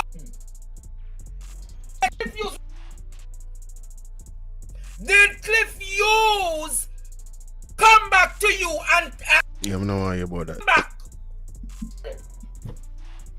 Or Jamaica, Cliff Hughes told you all he's in the fields and at a press conference. Here we go. Here we go. This part. You know how bad it is? This is how bad it is. Here we go. Right on the money. Right on the money. No, sorry. We kind of done with you. Yeah, ladies and gentlemen, it's your brother Bolo V&R. We in the building. All right. It's your brother Bolo V&R. We in the building. Welcome. Remember to hit the like button coming in, ladies and gentlemen. And of course, if you're not yet subscribed to the platforms, what you waiting on? Bolo V&R 2.0, Bolo V&R Clips, and Bolo V&R. Subscribe to all platforms, hit the notification bell, and click all. And I encourage you to join the WhatsApp group. And if there's a poll going on in the chat right now, I encourage you to participate in the poll as well. And comment respectfully. Now, ladies and gentlemen, I came across a clip on Partner Jar TV. Fair use. Shout out to Partner Jar TV, by the way. Andre Stevenson, great platform over there. And yeah, there's a lot of bangarang going on in the Jamaica Labour Party. I'm not even going to say much. I'm just going to let the clip play. And at the end, I'm going to give you my opinions on it. Let's go. Today, Horace Shang, at a press conference, I'm going to show you how bad the party is operating. Today, Horace Shang at a press conference says that Mike Henry and Carl Samuda is officially retiring from politics. I want to hear this statement. Tonight, Jamaica, Horace Shang stated that Mike Henry and Carl Samuda is retiring from politics. But here comes Carl Samuda this evening saying, is what Horace Shang talking about? No. Carl Samuda said he was blindfolded by the announcement. I don't think you guys hear Carl Jamaica. Them can say, hey, I do it, you know. Play Carl Samuda talking Jamaica. Can't you think of Bangarang me, I tell you? The comment caught me totally off guard because I wasn't aware that an announcement of that nature was pending. The changing of a candidate or candidate stepping aside in favor of another is a process. In my case, it's a more significant activity because I have represented a constituency on both sides of the fence and been victorious on either side. For the last 44 years, Mike Henry and I are the longest, and I want you to make note of it. Mike Henry and I are the longest serving members of parliament in the history of politics in the region. Understand me? Not in the parish, in the region. We surpassed all others who have contested elections in this country. In my own case, that's added significance that part of that period, I defended the constituency. I represented the People's National Party in the same constituency. So that's why I say I would have much rather a discussion. And in any event, I, as a member of parliament, or the people who have supported me over these many, many years, the courtesy of advising them in concrete terms, not by rumor. And I was well on the way, as you would expect. I was preparing to engage that process. Hey! What can go so?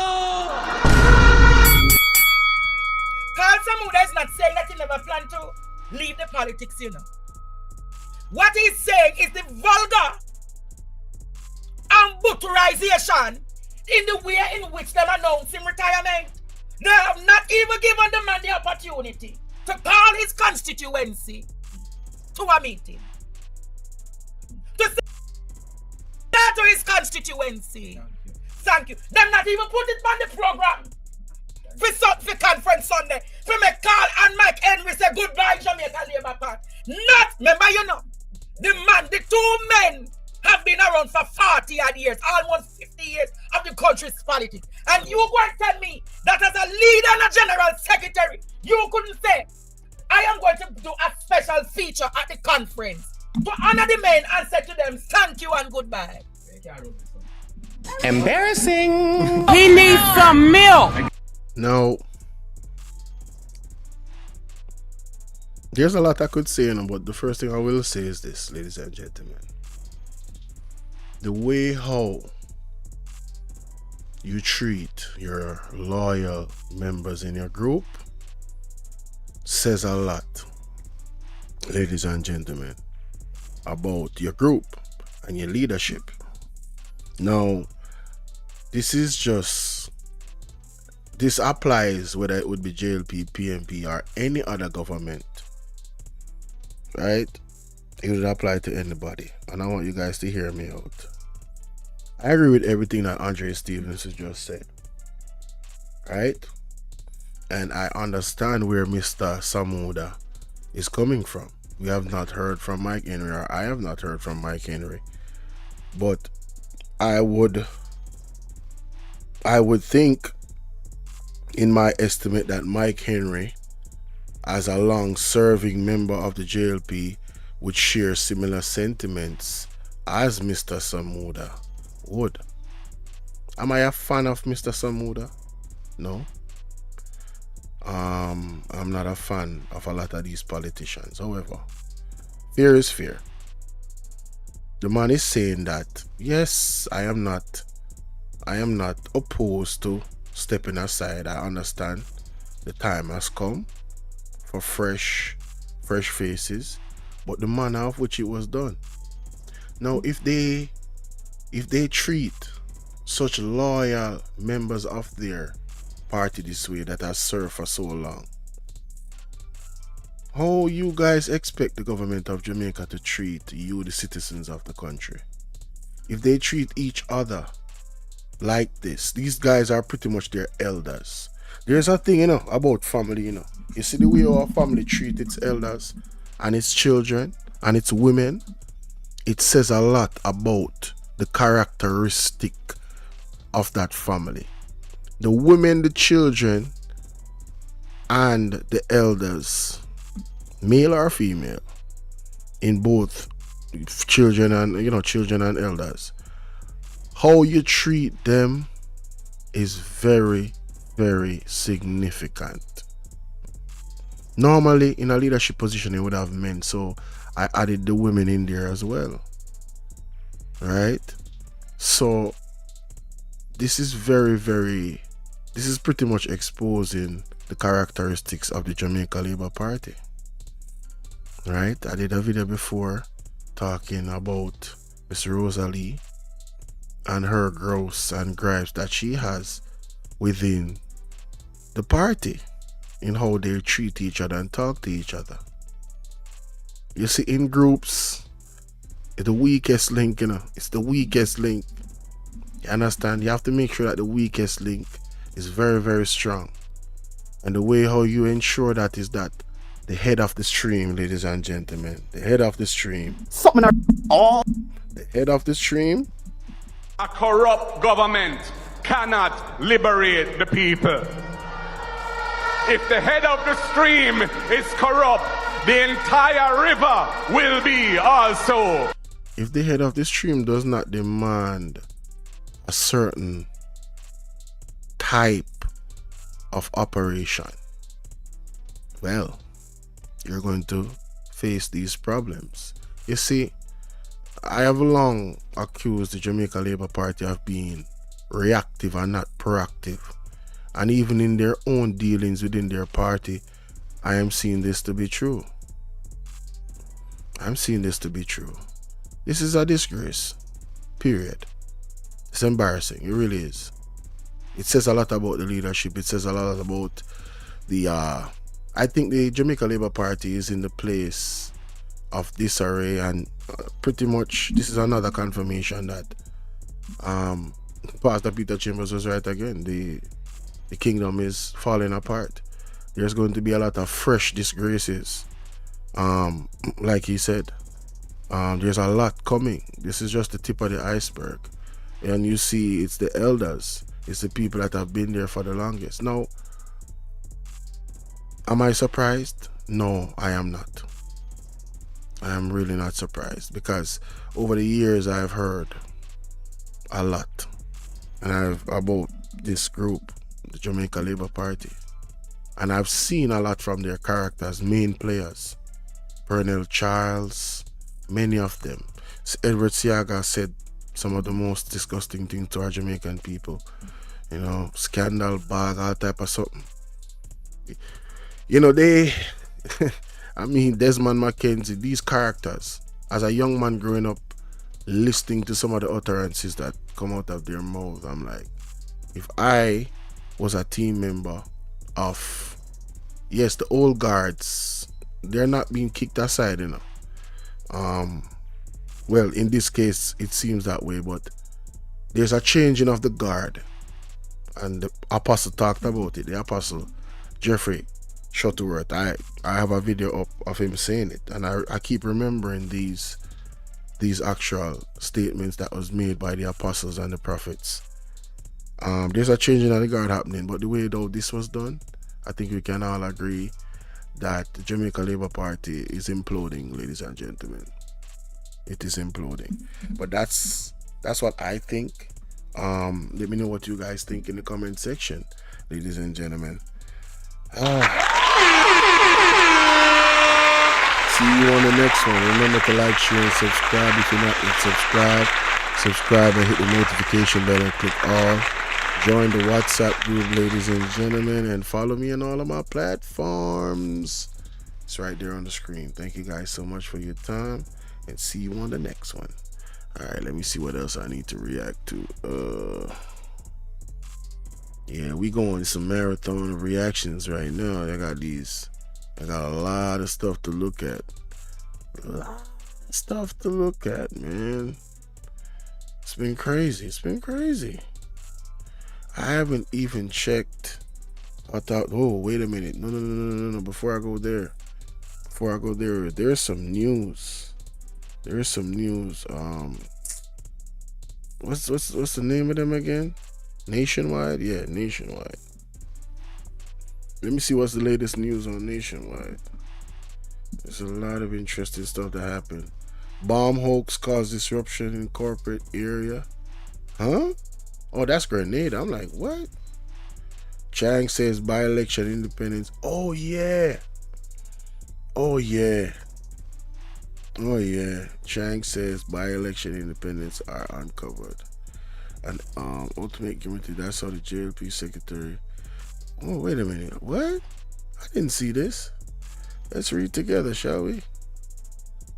Let's read together. Can't be hiding it from y'all. Let's see what the hell is going on here. Chang says by-election independents are on. So what is he talking about? That's how JLP secretary described the candidates who will be taking on his party's Friday. He was speaking to the media briefly. Let me hear what the hell he's saying. The Jamaica Labour Party is contesting 2 parliamentary by-elections tomorrow, Friday, November 22. One is South Trelawney, the seat Marissa Dalrymple Philibert will be trying to reclaim. She resigned as MP for the constituency last September after the Integrity Commission recommended that 8 charges be laid against her for making false declarations to the body about her ownership of a Mercedes-Benz motor car. Mrs. Dalrymple Philibert will be taking on independent candidate Lloyd Gillings. Meanwhile, in Northwest St. Andrew, Dwayne Smith is contesting the seat on a JLP ticket against independent candidate Carl Marshall. The PNP announced earlier that it would not be contesting any parliamentary by-elections, opting to focus on the general election constitutionally due by next September. However, Dr. Chang says despite this announcement, the political history of the 2 independent candidates is proof that the PNP is up to no good. There is no doubt that the Labour Party will have retained the members of Parliament, but I think it's good to take a look at it because the activities of the opposition reflects their tendency to look for cheap shots and gimmickry to attract the attention of people. They indicated they are not contesting the election, but the contestant in South Law is a former PNP councillor, and in fact was the PNP candidate until very recently, a caretaker of the which they use. In the case of St. Andrew, they have selected a former Speaker of the House and a former candidate to contest and say they're independent. Dr. Chang believes the constituents' votes will reflect their reaction to what he describes as gimmickry and mischief by the PNP. Some may say that's an attempt to draw out the Labour Party, but it's not a reflection of a mature person in a democracy. It's an element of gimmickry and mischief, literally, and a disrespect for the constituents. And that disrespect will be responded to quite strongly by the constituents. They'll come out and support the 2 candidates, Mr. Dwayne Smith and Ms. Marissa Dalrymple, in the 2 constituencies. The JLP General Secretary warned the country's politicians. Disrespect the constituents. What about the people that was waiting for a whole year to get a by-election that had no representative? Didn't your government disrespect them? What? Hear this, brother? Yo, this is wild, man. This is wild. Yo, this dude is crazy. Against participating in actions that affect Jamaica's democracy. So I don't think we should treat our democracy like that. I've indicated and said the previous question. Treat the democracy like that? Yo, is he being serious? What in the world is going? Should I even react to this? Yeah, I'm gonna react to it. Hey, Cutting Edge, what up, man? I'm gonna react to it. Yeah, I'm gonna react to it. Let me start.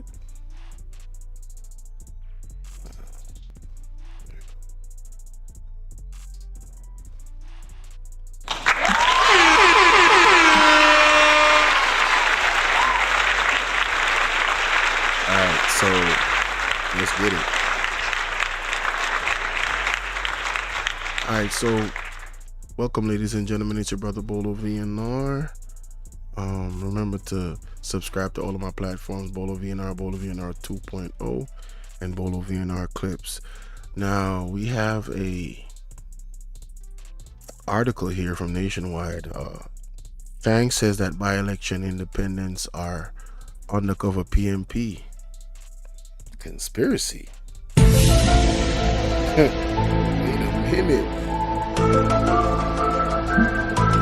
a minute. Is this another attempt to blame the PNP for everything? Let's get into the article. Let's listen to this audio. Jamaica, that's strong. The Jamaica Labour Party is contesting 2 parliamentary by-elections tomorrow, Friday, November 22. One is South Trelawney, the seat Marissa Dalrymple Philibert will be trying to reclaim. She resigned as MP for the constituency last September after the Integrity Commission recommended that 8 charges be laid against her for making false declarations to the body about her ownership of a Mercedes-Benz motor car. Now, Miss Dalrymple is still in court for this, ladies and gentlemen, and she's in a by-election. I want you guys that don't know that to take note of that. All right? Miss Dalrymple is in court. December 6th is when a verdict is coming out. Today is November 22, 2024. All right, December 6th is the same day that the Prime Minister lawsuit that he filed against the Integrity Commission, they're supposed to give a verdict for that.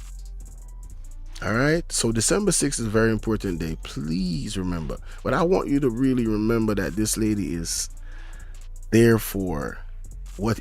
Let me play it back, because, man, you can't make this up. You can't make this up. She resigned as MP for the constituency last September after the Integrity Commission recommended that 8 charges be laid against her for making false declarations to the body about her ownership of a Mercedes-Benz motor car. Mrs. Dalrymple Philibert will be taking on independent candidate Lloyd Gillings. Meanwhile, in Northwest St. Andrew, Dwayne Smith is contesting the seat on a JLP ticket against independent candidate Carl Marshall. The PNP announced earlier that it would not be contesting any parliamentary by-elections, opting to focus on the general election constitutionally due by next September. However, Dr. Chang says despite this announcement, the political history of the 2 independent candidates is proof that the PNP is up to no good.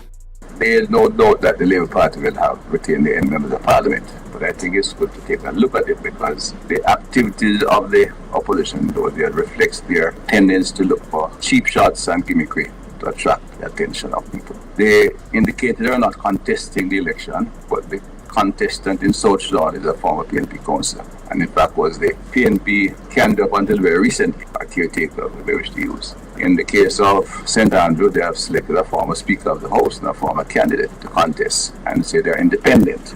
Dr. Chang believes the constituents' votes will reflect their reaction to what he describes as gimmickry and mischief by the PNP. Bro, gimmickry and mischief, bro. Stop the cap. Stop the cap right now. Stop the cap. No bullshit, bro. It wasn't gimmickry and mischief when they forced that young lady in Sentan to resign, just that Carl Samuda could go and claim to get 10,000 votes, waste $34 million, I believe, allegedly, I think I snapped for a by-election.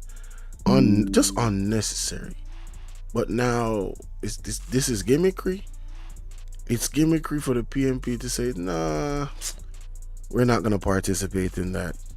I mean, you could assume that those people that say they're independent are the PNP, but I mean, look at the 2 things. Who's wasting money? Who is wasting money? I mean, if the PNP is doing what he's accusing them of doing, so what?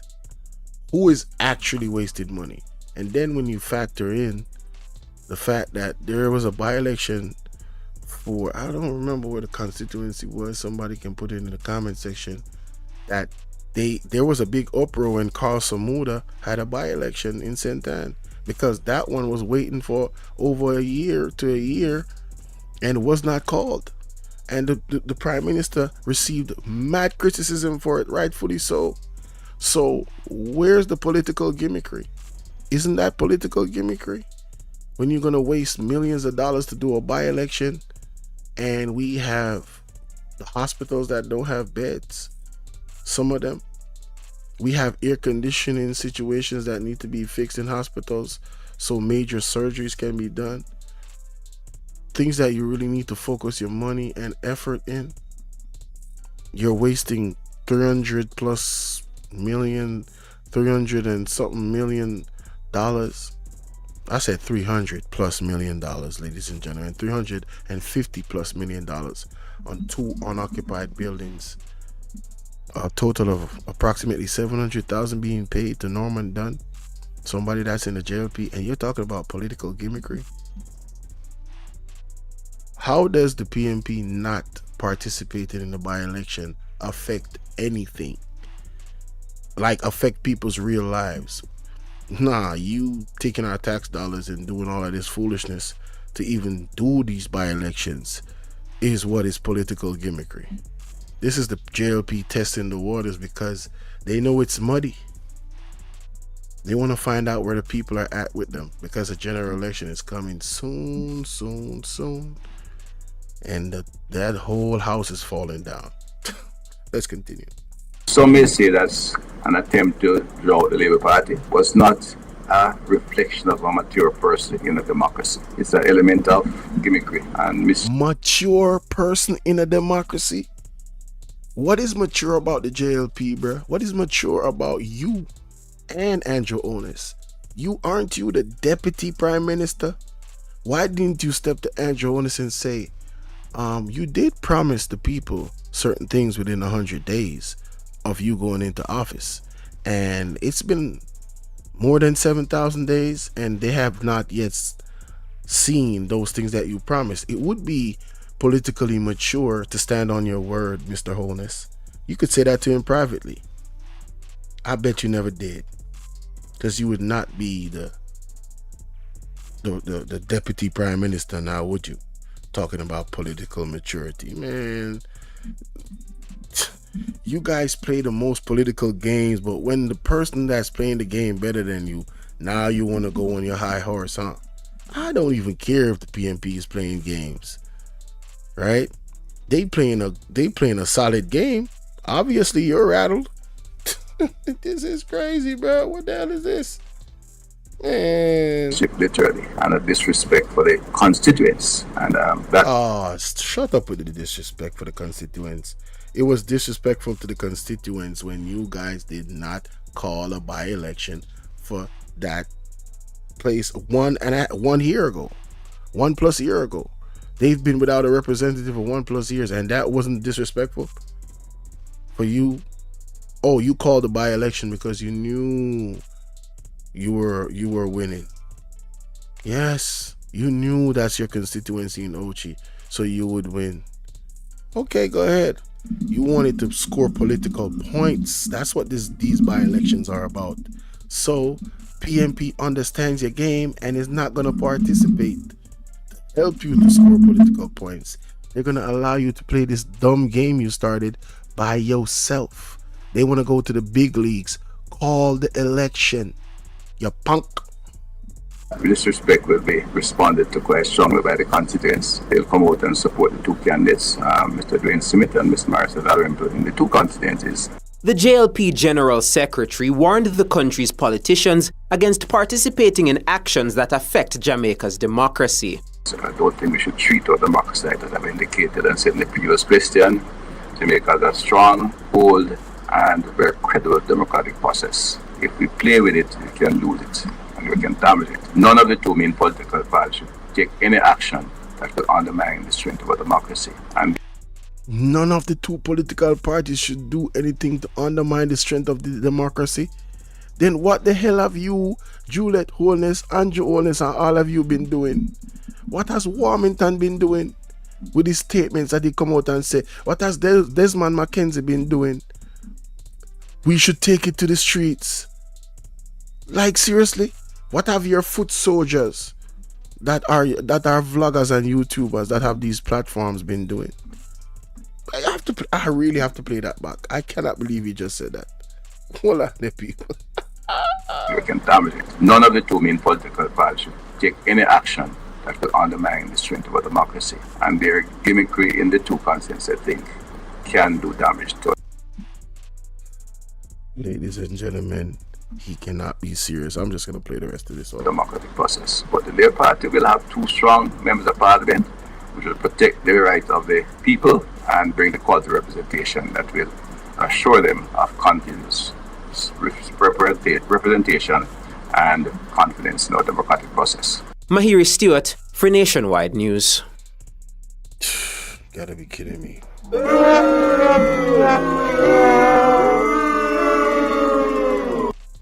Now,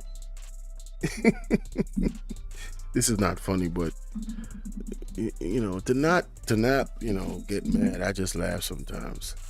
We got Marissa Dalrymple Philibert in court, and you guys are using her to contest a by-election, and that's not threatening our democracy. For the 8 charges that she got, That's not threatening our democracy. The PMP not participating is threatening the democracy. Man, you got to be smoking something, bro. Ain't no way. Ain't no way. So I don't think we should treat our democracy like that. I've indicated and said in the previous question, Jamaica has a strong, bold, and very credible democratic process. If we play with it, we can lose it and we can damage it. None of the two main political parties should take any action that could undermine the strength of our democracy. And their gimmickry in the two continents, I think, can do damage to our democratic process. But the Labour Party will have two strong members of parliament which will protect the rights of the people and bring the quality representation that will assure them of continuous representation and confidence in our democratic process. And then the next thing too, the vote buying. I'm glad I saw this part of it. Isn't vote buying destroying the democratic process? Oh, yes. Let me just play this of them saying that they deny it. Listen to this. Well, the Jamaica Labour Party really don't know anything about vote buying. There may be other organizations that are steeped in it and have the expertise, but it is not the Jamaica Labour Party. I call cap. Stop the cap. Stop the cap right now. Stop the cap. No bullshit, bro. I call cap. I call cap on that. I call cap on that. Anybody that's in the streets, even the people that support the JLP, they know. I'll just leave it right there. They know. They say out their own mouth. People say out their own mouth what they receive for their votes. Alright? So I'm gonna leave that right there. So yeah, tell me what y'all think about this, man. Tell me what y'all think about this in the comment section, man. Gimmickry, political gimmickry, for having not participate in the by-election, and this is something that he's claiming, that the PMP has independent candidates running against them. What? Prove it. Well, you know what we can prove? All the things I mentioned that you guys have done. It's well documented. Talking about political damaging the democracy. Man, let me know what y'all think in the comment section, ladies and gentlemen.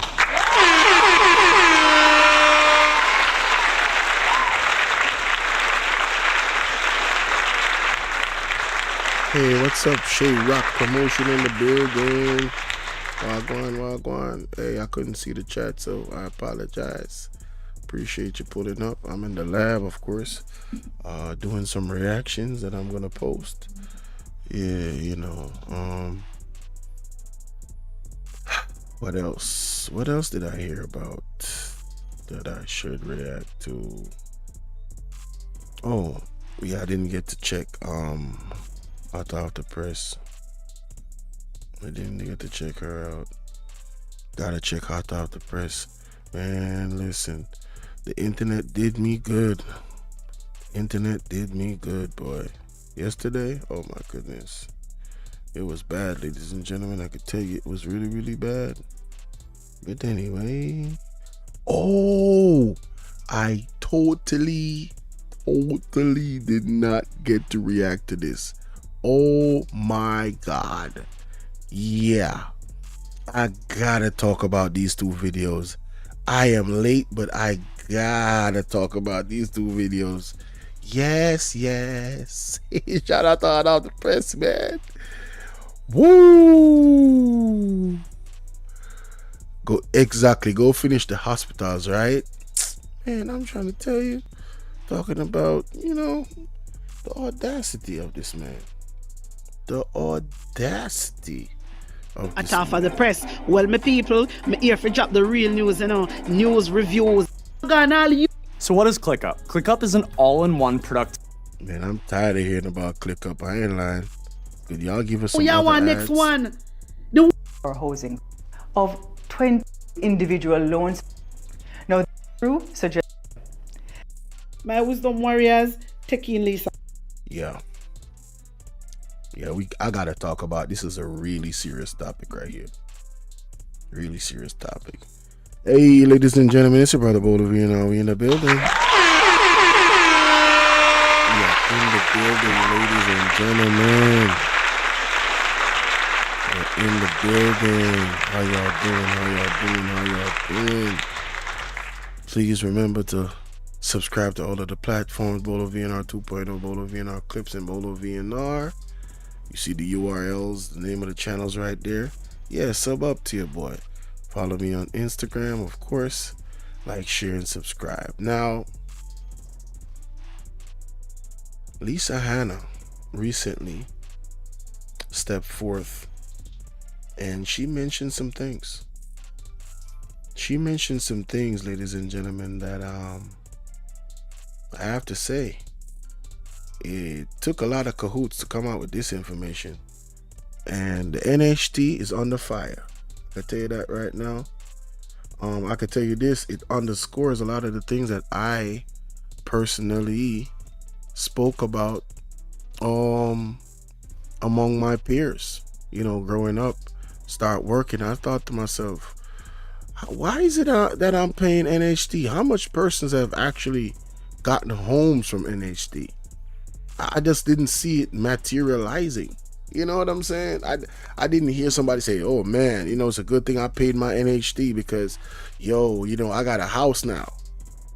You know what I'm saying? After 15 years of contributing, I got a great loan, or 10 years of contributing, I got a great loan, and now it's a loan. But isn't it my money? It just never made any sense to me. And then, you know, to qualify for loan or whatever, and you have to be in certain age, it's just, you know, it just seemed to be like a scheme to me that, why do I have to pay this? I am not benefiting any way, shape, or form from this. All right? I tried. When I looked up how much they're willing to give me, I'm like, that's not the cost of a good home.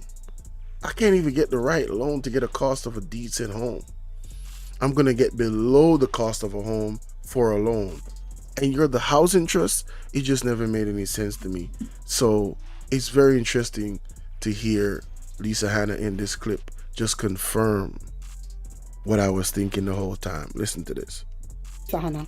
So have you ever paid for something and then when you get home, you remember that you left it at the store? And then when you think, you know, let me go back and pick it up, you're like, boy, it's just so far away and I can't be bothered.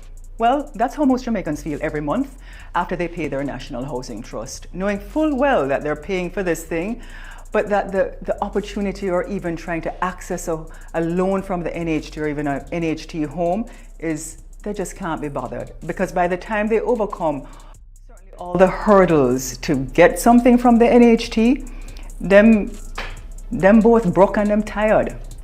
So earlier this year, I wrote an article on the National Housing Trust entitled Building Cash, Not Housing, which discussed the basis of the NHT's inadequate performance. Yeah, inadequate, and I'm going to step on some corns here, but it's fine. So simply put, the mandate of the National Housing Trust was established in 1976, and it was a brilliant idea by then Prime Minister Michael Manley to provide affordable housing to most of our populace. And funding this entity came from a 2% tax from Jamaican employees and a 3% tax from every Jamaican employer. But nearly 50 years later, the data that I've looked through suggests that the NHT has been quite inefficient and ineffective in delivering its mandate. And I want you to stay with me because I'm going to quote some statistics and you need to just pay attention. Now, according to the Ministry of Finance and Planning, for the financial year ending 2024, the NHT collected in income Jamaican $43 billion in income. Yeah, that's what. 43 billion? Say what now? What it collected in income. And here's what they spent in their operating expenses. They spent close to 13 billion, actually $12.946 billion in operating the entity. Now, these figures are shocking, and when I saw them, it blew my mind, as the average number of housing completions by the National Housing Trust from 2018 to 2022 is only 2,157 per annum, annually. So they're spending more money to run the operation, allegedly, but then the output of houses are not adding up. What the hell is going on?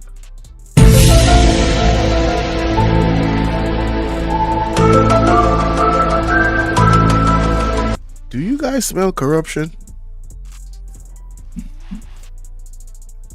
Is it possible that the NHT is desperately, horribly corrupt? Is it possible? Let's continue. And you can check the Economic and Social Survey of Jamaica for 2022 to see some of those stats further. Included in these figures that I looked at, the housing, NHT says, yeah, it does some housing completions, and those were what they did in 2022.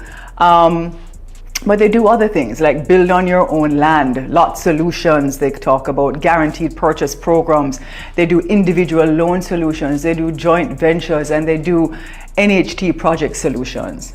But what is clear is that not all of these solutions stated by them are actually livable, finished dwellings. Moreover, based on the administrative costs, you see, when a homeowner even gets a mortgage loan of approximately $12 million from the NHT, half of the money comprises the organization administrative costs. That's about 50% of that money when you aggregate everything. Now, when you look at the NHT's accounts, they generated a surplus of $21.8 billion for the financial year 2023-2024. Now, with an employed labor force in Jamaica of about 1.27 million people, the NHT is delivering less than 0.18% of houses or housing completions for our working population. 0.18% of houses or housing completions. So the truth is, instead of building houses for our people, the NHT is actually taking a percentage of workers and employers' salaries to build cash in the bank. Wow. And this approach by the NHT is untenable and contrary to its original mission. Yet each year, they embark on what I call a promotional display of misinformation. Whoa, a promotional display of misinformation? Yo. Damn, that's a promotional display of misinformation. Less than 1% of houses completed? What the hell is going on, man? Because they reported to Parliament earlier this year that they intend to start about 15,000 new housing solutions for this financial year. And when I heard it, when I read it, I said, this must be imagined. Because in the same report that they say this, they reported that they delivered only 1,627 solutions for 2023, and they've never exceeded 2,700 solutions annually since 2018. And go and check the Jamaica Public Bodies report of 2024 to 2025 to see. So you telling me that these people are racking up these billions of dollars and they're paying themselves very, very well, but the amount of houses that comes out annually doesn't pass 2,700 a year? Ever? I gotta play that back. Ain't no way. Ain't no way. The approach by the NHT is untenable and contrary to its original mission. Yet each year, they embark on what I call a promotional display of misinformation. Because they reported to Parliament earlier this year that they intend to start about 15,000 new housing solutions for this financial year. And when I heard it, when I read it, I said, this must be imagined. Because in the same report that they say this, they reported that they delivered only 1,627 solutions for 2023, and they've never exceeded 2,700 solutions annually since 2018. And that's really, really key. I didn't hear that part. So not only have they never passed 2,700, they're talking about they're gonna roll out 15,000. No wonder she was laughing. No wonder she was laughing. Reported that they delivered only 1,627 solutions for 2023, and they've never exceeded 2,700 solutions annually since 2018. And go and check the Jamaica Public Bodies report of 2024. Oh, since 2018. Okay. I got you. 2018. So that's 6 and 9, 20. Oh, shoot. That's 6 years. Okay. Why is that, though? What happened in 2018? Interesting. We should look back at 2018 to see what happened. 4 to 2025 to see that information. And I should also mention that these small, unimpressive deliverable statistics come with NHT executives making substantial salaries. Over 13 of their... I'm not even going to go into the salary yet. You know what just came to me? When did Andrew Onis start borrowing from the NHT, ladies and gentlemen? At what year did he start borrowing from the NHT? You know, I'm gonna dig that up and look for that. But let us hear what she's saying in the meantime about these salaries that they're earning in the NHT. Let's get it. Their executives are earning above $16 million in annual salaries. What? The managing director is earning $16 million? For what? And they not put... So they're earning more than they are lending us for loans to build houses in a year? Wait. Let's go back. What? Unimpressive deliverable statistics come with NHT executives making substantial salaries. Over 13 of their executives are earning above $16 million in annual salaries. The managing director is earning $34.2 million. The finance director, $22 million. The construction and development director, $21.6 million. The corporate services person is earning $22.1 million. The SGM customer relations person is $22.79 million. And the GM for the company secretariat is $19.4 million. And you can just pull up the National Housing Trust 2023 annual report to look at those salary structures. So the executive salaries alone by these executives represent over $122,000 per unit they delivered on average from 2018 to 2022, and over $161,000 per unit for the 1,627 they reported to deliver in the last financial year.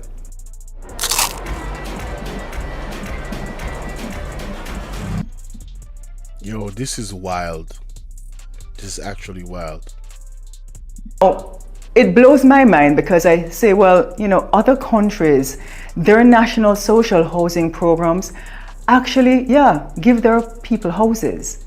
And it's a far more effective program that they have. And I know people don't like when you use Singapore. No, use Singapore because they have a great model. But before I go back to these salaries, ladies and gentlemen, that she just mentioned, because that is very interesting, I looked up on Google, and I'm just gonna say this is still all alleged because, you know, just to be safe. But let's take a look at this, ladies and gentlemen. I typed, when did Andrew Onis start borrowing from the NHT? It says Prime Minister Andrew Onis announced the National Housing Trust Housing Microfinance Loan Program in March 2017. She talked about 2018. They haven't. Since 2018, they have not, you know, delivered more than 2,700 houses. They haven't passed that, right? So this happened during his budget presentation. This program offers competitive microfinance rates for secured and unsecured loans. I don't think that answers my questions, but it is still very interesting. Let me go here. National Housing Trust Microfinance Loan. In a game-changing move to create a mixture of financing opportunities for low-income earners, blah, blah, blah. I don't think this is what... No. I'm talking about the government literally borrowing from the NHT. I want to know, when did that start? When did the government of Jamaica start borrowing from the NHT? When did the government of Jamaica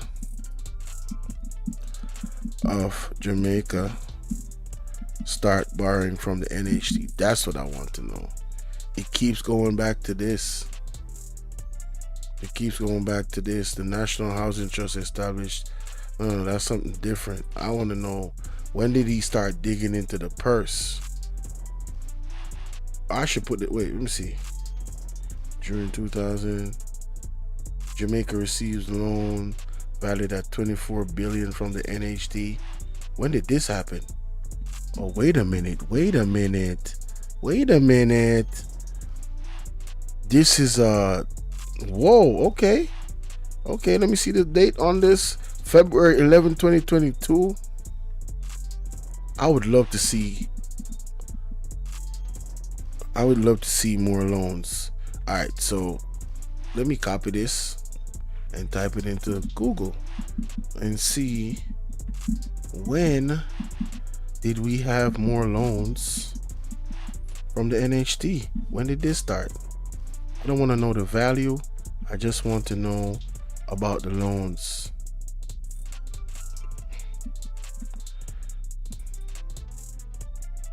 How many, this is what you call research, baby. How many loans have Jamaica received from NHT? All right, between April 2021 and December 2021, the National Housing Trust of Jamaica wrote 6,924 loans totaling $24 billion to Jamaicans. Nah, man, I'm talking about the government. Silly. I'm talking about the government. No. How many have the Jamaica government? That's what I want to know about specifically. Why is that not coming up? Here's some information about the National Housing Trust and the number of loans received in its first year of operations. Lord have mercy. I'm not seeing this article. I'm gonna leave it alone. I would love for somebody to send me that information if they do have it. But let's play the rest of this. The GM for the company secretariat is 19.4 million. 2 million. The finance director, 22 million. The contracts come with NHT executives making substantial salaries. Over 13 of their executives are earning above $16 million in annual salaries. The managing director is earning 34.2 million. The finance 34.2 million. Finance director, 22 million. 22 million. The construction and development director, 21.6 million. The 21.6 million. Corporate services person is earning 22.1 million. The 22.1 million. The SGM customer relations person is 22.79 million. And 22.79 million. And the GM for the company secretariat is 19.4 million. And only one under 20 million. 19.4. You can just pull up the National Housing Trust 2023 annual report to look at those salary structures. So the executive salaries alone by these executives represent over 122,000 per unit they delivered on average from 2018 to 2022, and over 161,000 per unit for the 1,627 they reported to deliver in the last financial year. Now, it blows my mind because I say, well, you know, other countries, their national social housing programs actually, give their people houses. And it's a far more effective program that they have. And I know people don't like when you use Singapore as a basis point for judging Jamaica, but let me use them, and here's why. They have a vision because they say owning a home is a public housing is a right for every one of their citizens. It's enshrined in their policy. And so for their population of 5.6 million in Singapore, their social housing has delivered over 1 million units spread across close to 25 towns and 3 estates, giving a home to over 80% of Singapore's resident population. Because their government says, look, you know, we have a mandate because it is the right of their citizens to own somewhere and to have a roof over their head, and it is their mandate in to provide housing. And they look at the whole spectrum of needs for the optimal living of their citizens, including the environment, including the continual process to create an innovative and sustainable community or communities, and it's an ongoing process for them. And you know, when I looked at the public housing board reports of Singapore, I want us to start paying attention this way, right? Because nothing creates more value in an economy than agriculture and construction. And you know, this is what I believe. So in addition to providing much needed housing and improving the dignity of home ownerships, it would grow the economy and give all Jamaicans a sense of peace. Because guess what? You see, when a Jamaican owns somewhere, they can pass it down to the generations coming behind them. There's nothing better than someone knowing and having peace of mind that they have a roof over their head, that they can turn their own key because they own it. And let me tell you something, it is your mandate to make sure that every single Jamaican who pays their National Housing Trust actually has somewhere. You should be out there tapping into every Jamaican and saying, come and let me show you how you can own somewhere. That's your mandate, NHT. That's what we pay you to do. That is why it is young people who are trying to own a home, domestic helpers who throw them little money once a week, right? Their employees might not pay for it for them, but they do it. And them can't own somewhere in this day and age. And you have all of these special programs. I've met too many people who tell me all the different things that they have to go through. You shouldn't be operating like a commercial bank. That's not your mandate. Your mandate is a national social housing program, but you've lost the way. And so I'm hoping that you will find, the NHT will find this moment to start listening again, acting with courage to do things differently. And yeah, if you want to go back and read some of the articles that I've written on housing and given solutions, do that. You can click the link. I've been writing them for over 3 years. But I want the NHT to hear what I'm saying, because the time is now. You have too many Jamaicans that are there that cannot afford homes.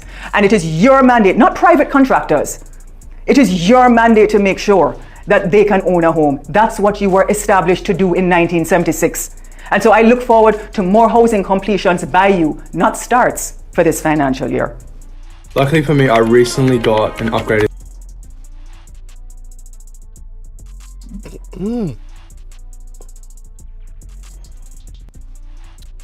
Wow. So, ladies and gentlemen, I did some more digging while she was talking, and I found this. February 10, 2017. Money hunting government takes $2 billion in dividend from NHT. Let's take a look at the article. A government on the hunt for money to fund its programs has evoked its legal power to take approximately $2 billion from the NHT, the same entity that's expected to be called on to give more budgetary support for the next financial year. The same entity that is supposed to be called on to give more budgetary support for the next financial year. Oh my God.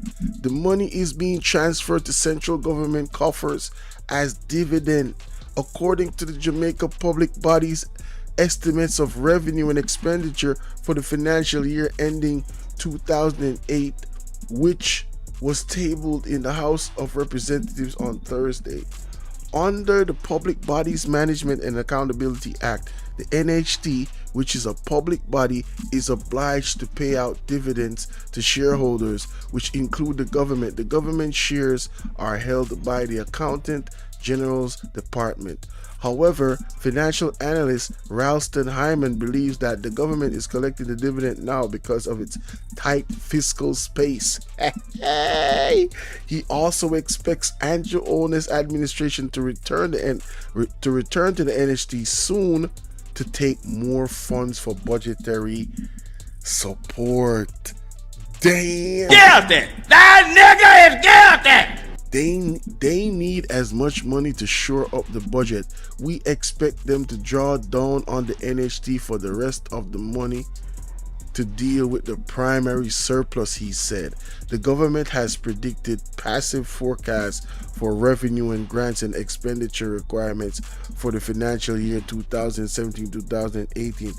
It expects to generate a primary surplus of 123 billion, which represents a shortfall of 9 billion. The target of the next fiscal year is 132 billion, or 7% of gross domestic product.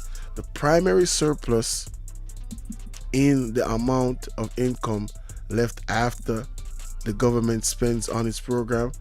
The primary surplus is the amount of income left after the government spends on its programs. The taking of almost 46 billion over 4 years from the NHT. Damn! Guilty! That nigga is guilty! Embarrassing!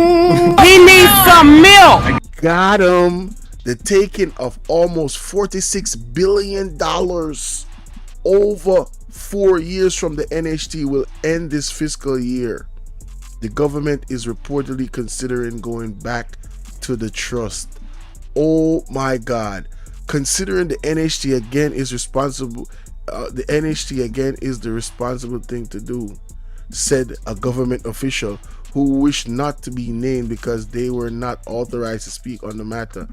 The official spoke with the Gleaner the same day 2017-2018 budget was tabled, and all the short Jamaica's finance minister declined to speak with journalists. I wonder why on the NHT matter. He said he would address the issue when he opens the budget debate on Monday. Holness, while opposition leader criticized the 2013 withdrawal of his Jamaica Labour Party, threatened court action to test its legality. Shaw called it a raid. Wait a minute. Holness, while opposition leader criticized the 2013 withdrawal and his Jamaica Labour Party threatened court action to test its legality. In 2013, he did that? What? Wait, are you serious? Oh my God, embarrassing. Okay, so let's go to the other article. 57 billion rescue government clawing 11.4 billion annual over 5 years to cushion COVID collapse. Who is that, ladies and gentlemen? Nigel Clark. Andrew Otis administration will be taking 57 billion over the next 5 years. So this was in 2020. See the article, December 1st, 2020. So this is 5-year period. So this is going up into the next year, guys. This is going up into next year. Damn. Or December 1st of this year. The Andrew Otis administration will be seeking $57 billion over the next 5 years from the NHT to help cushion economic fallout from the coronavirus pandemic. That proposal will be amongst 3 critical pieces of legislation to institutionalize transparency in the Jamaica fiscal affairs that the Financial Minister Dr. Clark is expected to table in the House of Representatives this afternoon. A 4-year drawdown of 11.4 billion annually from the NHT that was approved by Parliament in 2017 to support tax reform and debt payments expires at the end of this fiscal year, March 31st, 2021. However, COVID has been wreaking havoc with the nation's treasury, giving a forecast for a 10% contraction in the economy and a projected 84 billion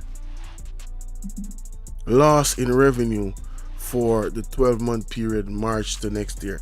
Now, you see, what I want you guys to understand, ladies and gentlemen, at this time, Andrew Holness was making a lot of money when the government of Jamaica had to take out $57 billion from the NHT. Andrew Holness was making a whole lot of money, according to the Integrity Commission report. All right, yo, I'm not even gonna read any more of this. I made my point. Damn, man. So is it possible that this borrowing from the NHT, right, and the fact that their executive members are being paid so much money is one of the reasons why there has been a down, spiral of the actual amount of money, the actual amount of houses that they have been putting out from that time since now 2018. The reason why I went to look at the article is because of what she said about 2018, right? Let me see if I find it back. Process to create an innovative and sustainable community or communities, and it's an ongoing process for them.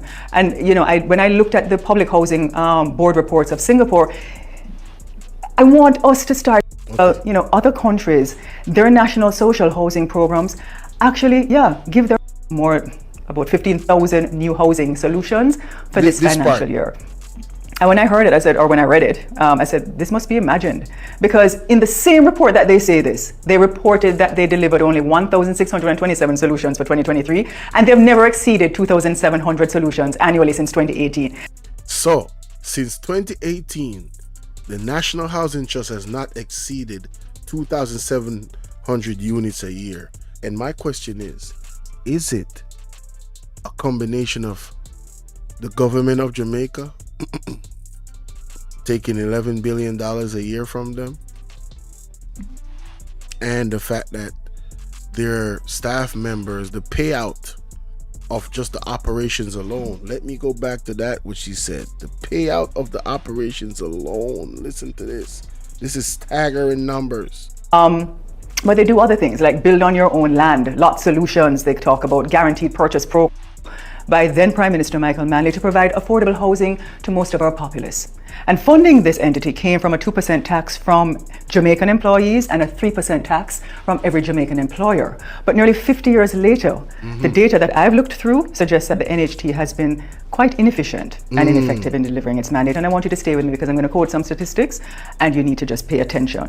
Now, according to the Ministry of Finance and Planning, for the financial year ending 2024, the NHT collected in income Jamaican $43 billion.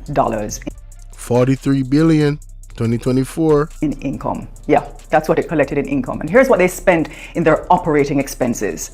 They spent close to 13 billion, actually 12. Yo, out of 43 billion in income, they spent 13 billion? I can't believe this. Wait a minute, hold up.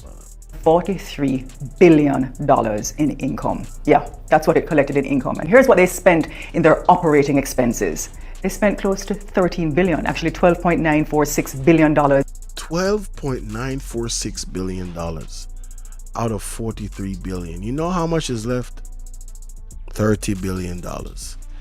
They almost close to spent a third of the money. Yo, that is insane, bro. That's insane. Dollars in income. Yeah, that's what it collected in income. And here's what they spent in their operating expenses. They spent close to 13 billion, actually $12.946 billion in operating the entity. Now, these figures are shocking, and when I saw them, it blew my mind, as the average number of housing completions by the National Housing Trust from 2018 to 2022 is only 2,157 per annum annually. And you can check the Economic and Social Survey of Jamaica for 2022 to see some of those stats further. Included in these figures that I looked at, the housing, NHT says, yeah, it does some housing completions, and those were what they did in 2022. But they do other things like build on your own land. Yo, this is staggering. This is staggering. Yo, let me know what y'all think, man. That, to me, yeah, this housing trust thing's definitely, JC, salute. Housing trust needs to be evaluated. They need to be audited. They need to be looked at. Yeah, possible corruption, nepotism, overpay. They need to be looked at. They need to be deeply looked at, because not the whole purpose is to give people more housing opportunities, actually complete homes. I mean, the other day Beryl hit, why couldn't the housing trust assist those people in fixing up their homes? They can give the government $54.7 billion over a 5-year period. You telling me the people we are supposed to look overseas, when you got the NHT, when a disaster comes, why the NHT can't help people fix up their homes? The ones that have homes already. I mean, this is, man, listen, let me know what y'all think in the comment section for this one, man. Shout out to Lisa Hanna. And yeah, NHT, you've been called to the carpet, and rightfully so. I appreciate Lisa Hanna, this information, and shout out to Hot Off the Press for putting it out there, man. Wow.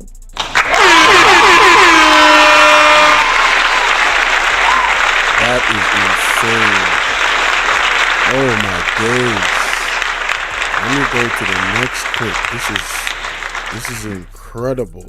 This is incredible. This is literally incredible. Incredible, ladies and gentlemen. Unbelievable, man. What? Yo, I be genuinely like shocked when I be hearing some of the stuff that come out of Jamaica. I be like, what? How is that happening? Attack for the press. How in the world is that happening? Hey, that don't make no sense. It don't. It really don't. It really don't make no sense, bruh. Tyreek, what up? Andrew, this is the most wickedest man. Man, listen. Hey, I would not argue with you, my brother. I will not argue with you on that one. Trust me. No, sir. Let me try and find this part right here. Oh, shoot. I need to go take a bathroom break. Y'all bear with me. I'll just play Out of the Press in the meantime. Reviews, everything in a one right this or right there, my people. So all I want to know to do is like up the video, share out the video, subscribe to my channel, my people. And if you're new to my channel, welcome. Let's get right into it. A corrupt government cannot liberate the people. If the head of the stream is corrupt, the entire river will be also. A blessed good day to you, my wisdom warriors. Wagwan. I'm back again with another video. Well, a very minor earthquake of preliminary magnitude 2.9 was felt in St. Mary on Wednesday morning. The earthquake unit at the University of the West Indies, Mona, has said. It said the earthquake was located approximately 11 kilometers south of Onoto Bay, St. Mary, and was reported as felt at 5:13 a.m. My wisdom warriors, I don't want to hear this here. A decline in birth rates and migration continues to impact primary school enrollment. When I hear this here, a decline in birth rates. I'm not even talk about the migration because I know say the teacher them always are left. Yeah, but just look at this. A decline in birth rates continue to impact primary school enrollment. The Jamaica Teachers Association has weighed in on the issue on TVJ Smile Jamaica Wednesday, but President of the JTA, Dr. Mark Smith, says it won't be an easy fix. So, you hear that? Ah, Jesus. So, what go on? It's a birth rate. So, what go on with the mothers them? What happen? You know, I remember in my wisdom warriors, me used to tell the people them say, do not take that there's something there, you know. We used to encourage them not to, but they not listen. People them not listen. Hey, people, you see people, they believe in a man more than God, you know. Yes, man, they believe in a man more than God. My wisdom warriors, they believe in a man more than God. They not listen, say, do not take that there's something there, but them still go take it. This is why you see them something happen now. This is what you see, this is happening. Birth rates decline. When since all this started? It's just over a few years ago, you know. I wonder if we not dissect it. This is serious, and my wisdom warriors. This is serious. That's why you see Andrew Wallace run and sign some more agreement and I promote it. Andrew Wallace get paid 1.5 billion. And I don't know hide. Him sign the Samoa agreement and I don't know hide. And he get 1.5 billion US dollar for promote it. I don't know hide my wisdom warriors. Uno can't stay there. We uno no know all on uno. We uno no know all on uno. I tell you no. I don't know. And another thing when I say Andrew Honest I do, this nuclear plant thing when I bring in. We don't need that. We don't need no nuclear. We have sun. We have water. What we need nuclear plant for do? Andrew Honest look like he want to destroy our land. You know say they can't control nothing upon the land. everything catch a fire upon the land. Just notice, everything catch a fire. And they want to come put in nuclear plant in a Jamaica. When we already have water, we have sun. All we need is solar system. My wisdom warriors. And them, this a government that can't have nothing under control. Look on Petrojam other day. What happened to Petrojam? So just imagine these people have nuclear plant. Just imagine. It is dangerous, you know. It is dangerous. But Jamaican people, we too relax. We sit back too much and not allow too much things. Fear pass we and we not say nothing. We have to do something about this. Something need to be done. A young girl, Tishana, who was found wandering on the Waterford Main Road, Portmore, St. Catherine, about 6:40 p.m. on Tuesday, November 19, has returned home. She is said to be in good health. So my wisdom warriors, this little girl, you know, she has been missing and they found her basically wandering in a Waterford. So thank God that, you know, somebody find her safe and she's okay. So we have to give God thanks. We have to give God thanks. But we're still praying for all those missing children. All the children that has gone missing. We don't know no whereabouts. We are praying for you guys. We are praying for you guys. We are praying for you guys. I don't see the government do no press briefing. I don't hear the government talk about the missing children. And guess what? I don't know me have to bring this up again. 11 pitney gone missing from state care. 11 in the space of 2 months. This happened between April and May, my wisdom warriors, in a 2 different state care home. Yeah, I mean I hear the government come out and say nothing about it. I mean I hear Terrell Long come out and say nothing about it. You understand? They not talk what is going on. What is going on? Why our children going missing and nobody don't know their whereabouts? The government need to come out and talk about it. Or no need to come out and talk about it. When the people them go missing, it's like that's it, my wisdom warriors. We not hear nothing. No man, no need to make no voice be heard. And family members, when no family gone missing or no pitney gone missing, no need to protest, man, every single day, man. No need to come out, man. Jano. Anyway, my viewers and subscribers, in a Marlene Malaho constituency, me I tell you, say a peer passa going over there. Peer galangins are going over there. The people them are protest. The people they are protesting in a Marlene Malaho constituency right now, my wisdom warriors. The people them stress out. The people them have enough. You see, this woman Marlene Malaho, and she are the one who want to rewrite our constitution, and she can't even control her constituency. Like seriously, look on her constituency. People always complain, you know. People always complain, so she not care about her constituency and the road up there want fix. My wisdom warriors, take a look at this. Where is Marlene Malaho Fort? It is never dialogue with the community. We only here, see it on the group that 2 days we're gonna have road fix and water in 3 weeks. I'm back. Woo! This is the part I wanted to take a look at right here. Yeah, this is the part I want to take a look at right here. Alright, let's get back here. My protest. The people they are protesting, man. Jano. Alright, yes, sir. That's it. That's it. Set this up. Alright, here we go. Alright, ladies and gentlemen, it's your brother Bolo V&R, and I want to request that you take a look at all of the platforms you see on the screen right there. Bolo V&R 2.0, Bolo V&R Clips, and Bolo V&R. Subscribe to all platforms, ladies and gentlemen. As you come through the door, hit that like button. Now, shout out to Hot Off the Press again for keeping it hot off the press. And if it wasn't for her program, I probably wouldn't have known about this. Let her tell it. Listen to this. Like, share, and subscribe. Anyway, my viewers and subscribers, in a Marlene Malaho constituency, me I tell you, say a peer passa going over there. Pierre Galangins are going over there. The people them are protest. The people they are protesting in a Marlin Malahoo constituency right now, my wisdom warriors. The people them stress out. The people them have enough. You see, this woman, Marlin Malahoo, and she are the one who want to rewrite our constitution, and she can't even control her constituency. Like seriously, look on her constituency. People always complain, People always complain, so she not care about her constituency and the road up there want fix. My wisdom warriors, take a look at this. Embarrassing. He needs some milk.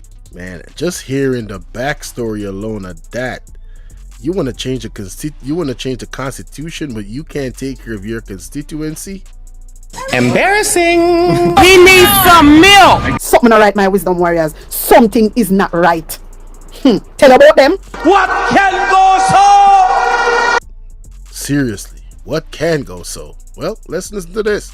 Where is Marlene Malahoo Fort? They didn't have a dialogue with the community.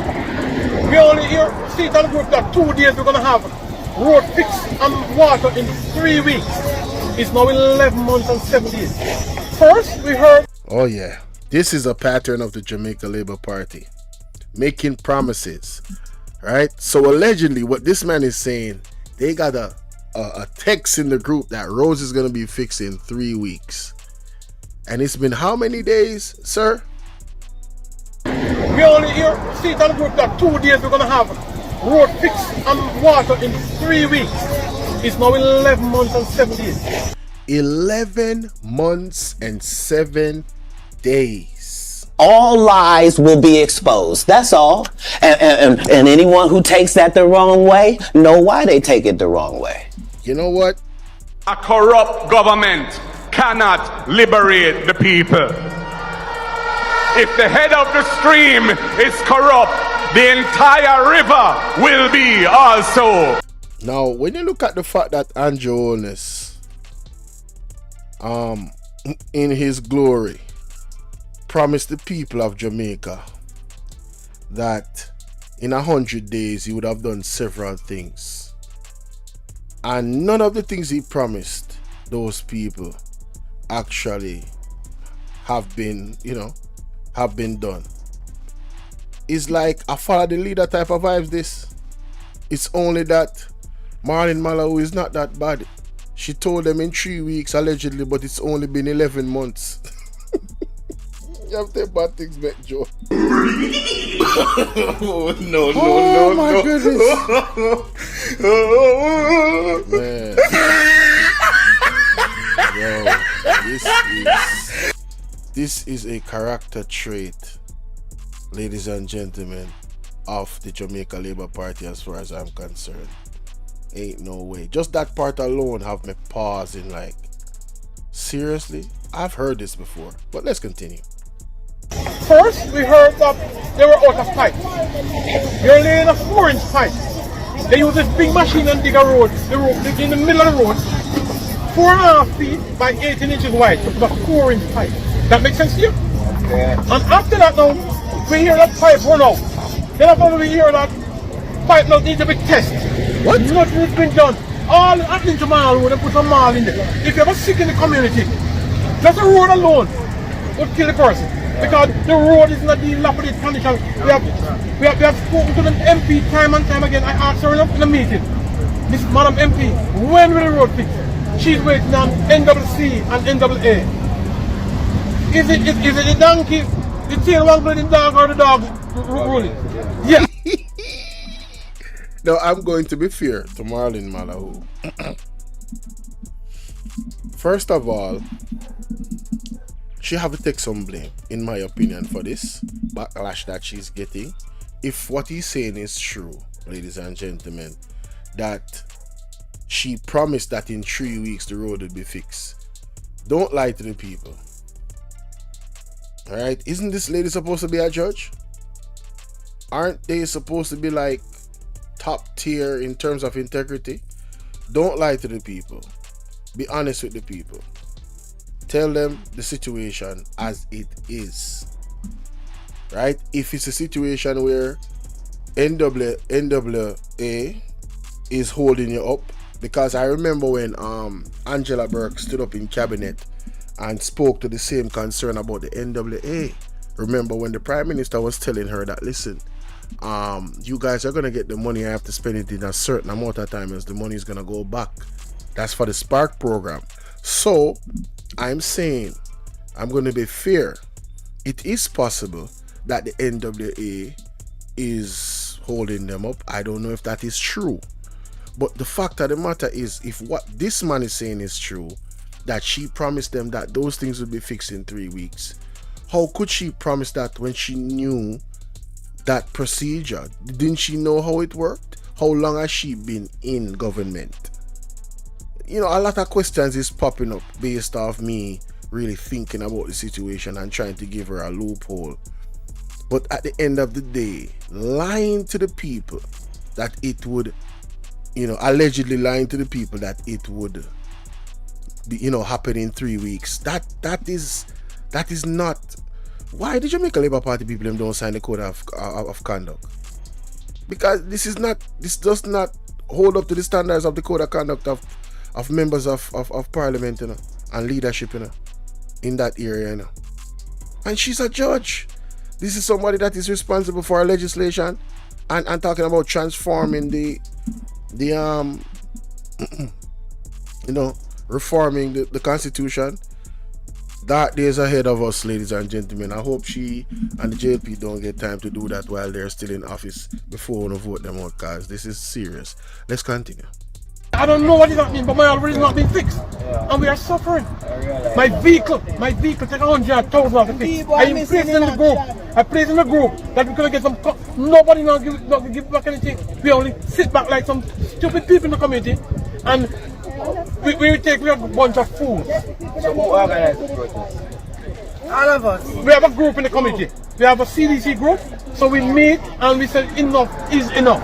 We have to do something. And we're going to take it a little further if needs be. I mean, this is a disgrace to the community. I live in this community for 59 years. And the worst road I've ever And we don't have a water problem here. NWC need to replace some pipes at the top of the hill. Yes. Then the people will get water. Wow. Now this mega project, this machine, I don't know the name of it. 4.5 feet deep and mess up the road and all them put back in the mall. Wow. All them put back is mall. So you know, me always hear talking my TV talk about a potential sabotage of the water in a Jamaica, you know. It's not that water is not here. So what this man is saying is that there's no water problem in that community.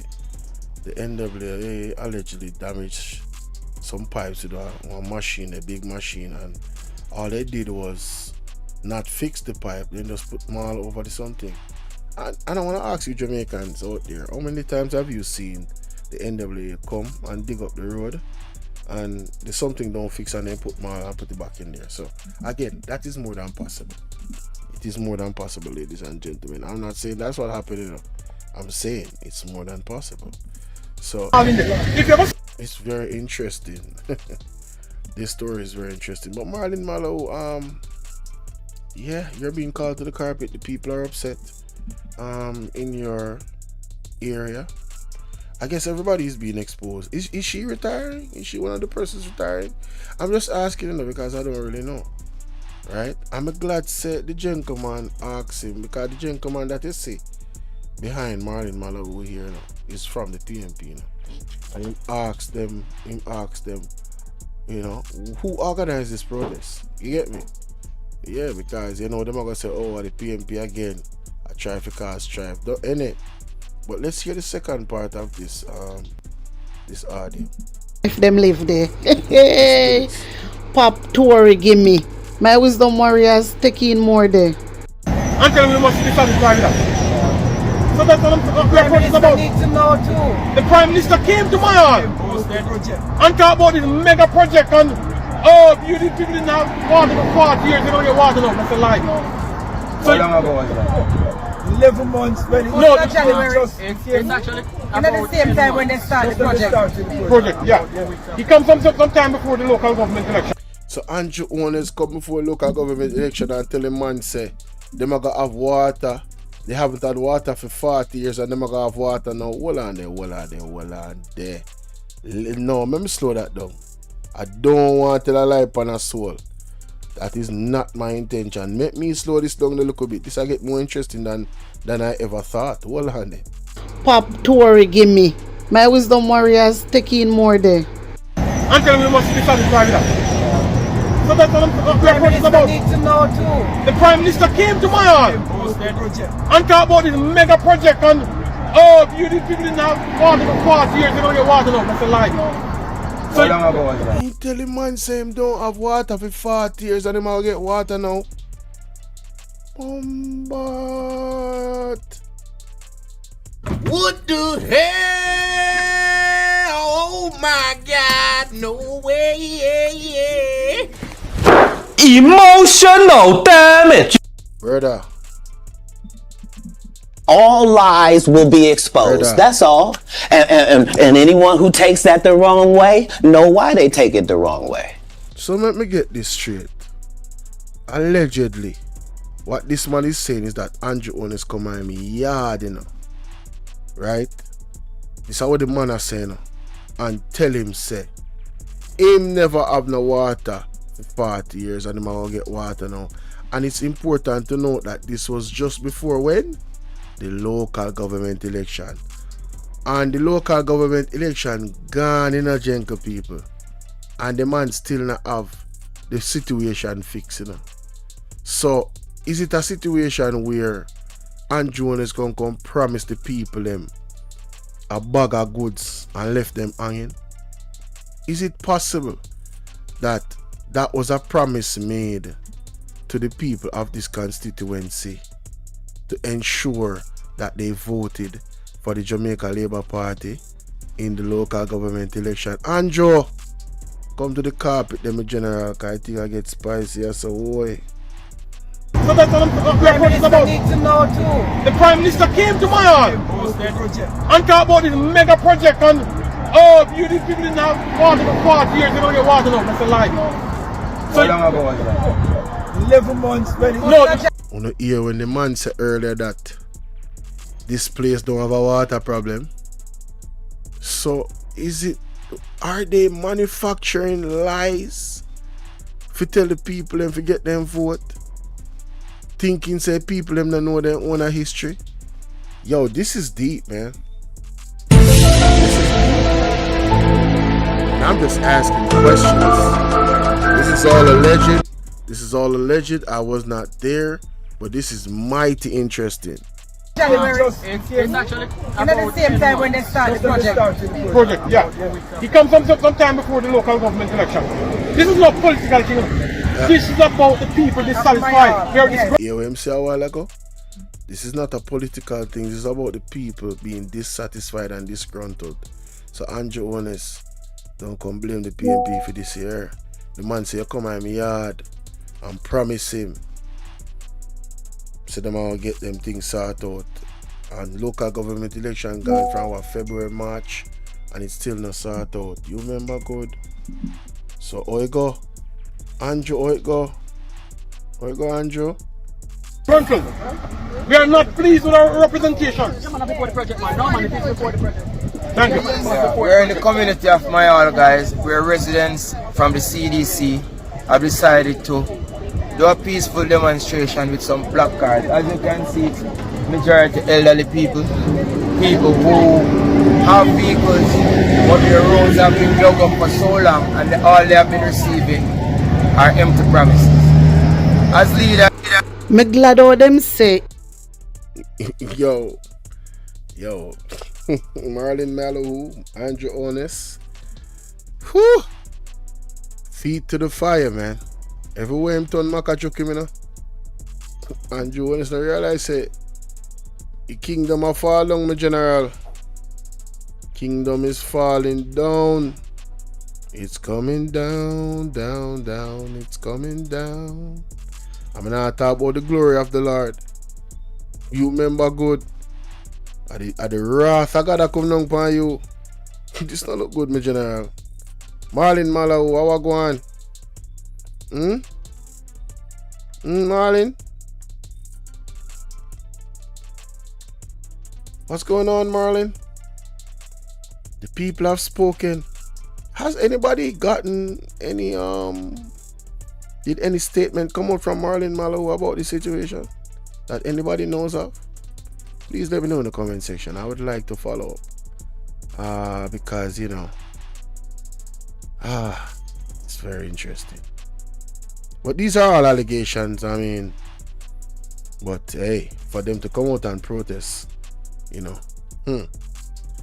let's hear how, if they respond and how they respond. Well, the reality is the roads are what they are, and we're still waiting on the spark to spark. But they have, you know, promised, which they keep promising, that it's going to spark so well. But I have a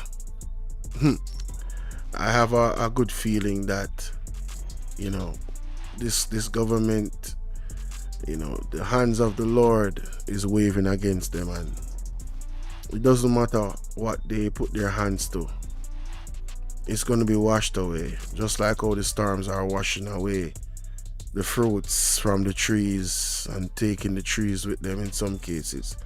You guys let me know what y'all think in the comment section, man.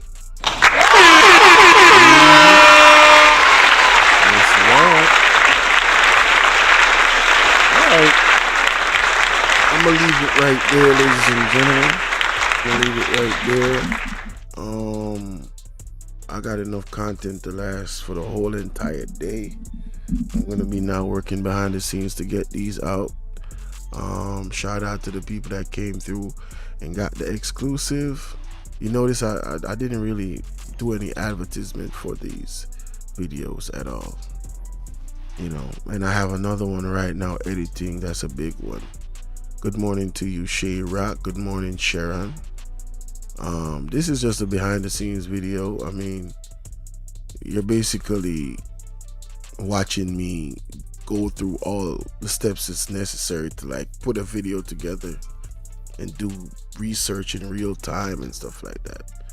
Some people might appreciate it, some might. Hey, I said, well, if I'm gonna work the hours, why not put the video out, see who is up, you know what I mean? And I'm gonna continue to do that, so you guys can, you know, look out for me being live on a regular basis, just early in the morning, 2 a.m.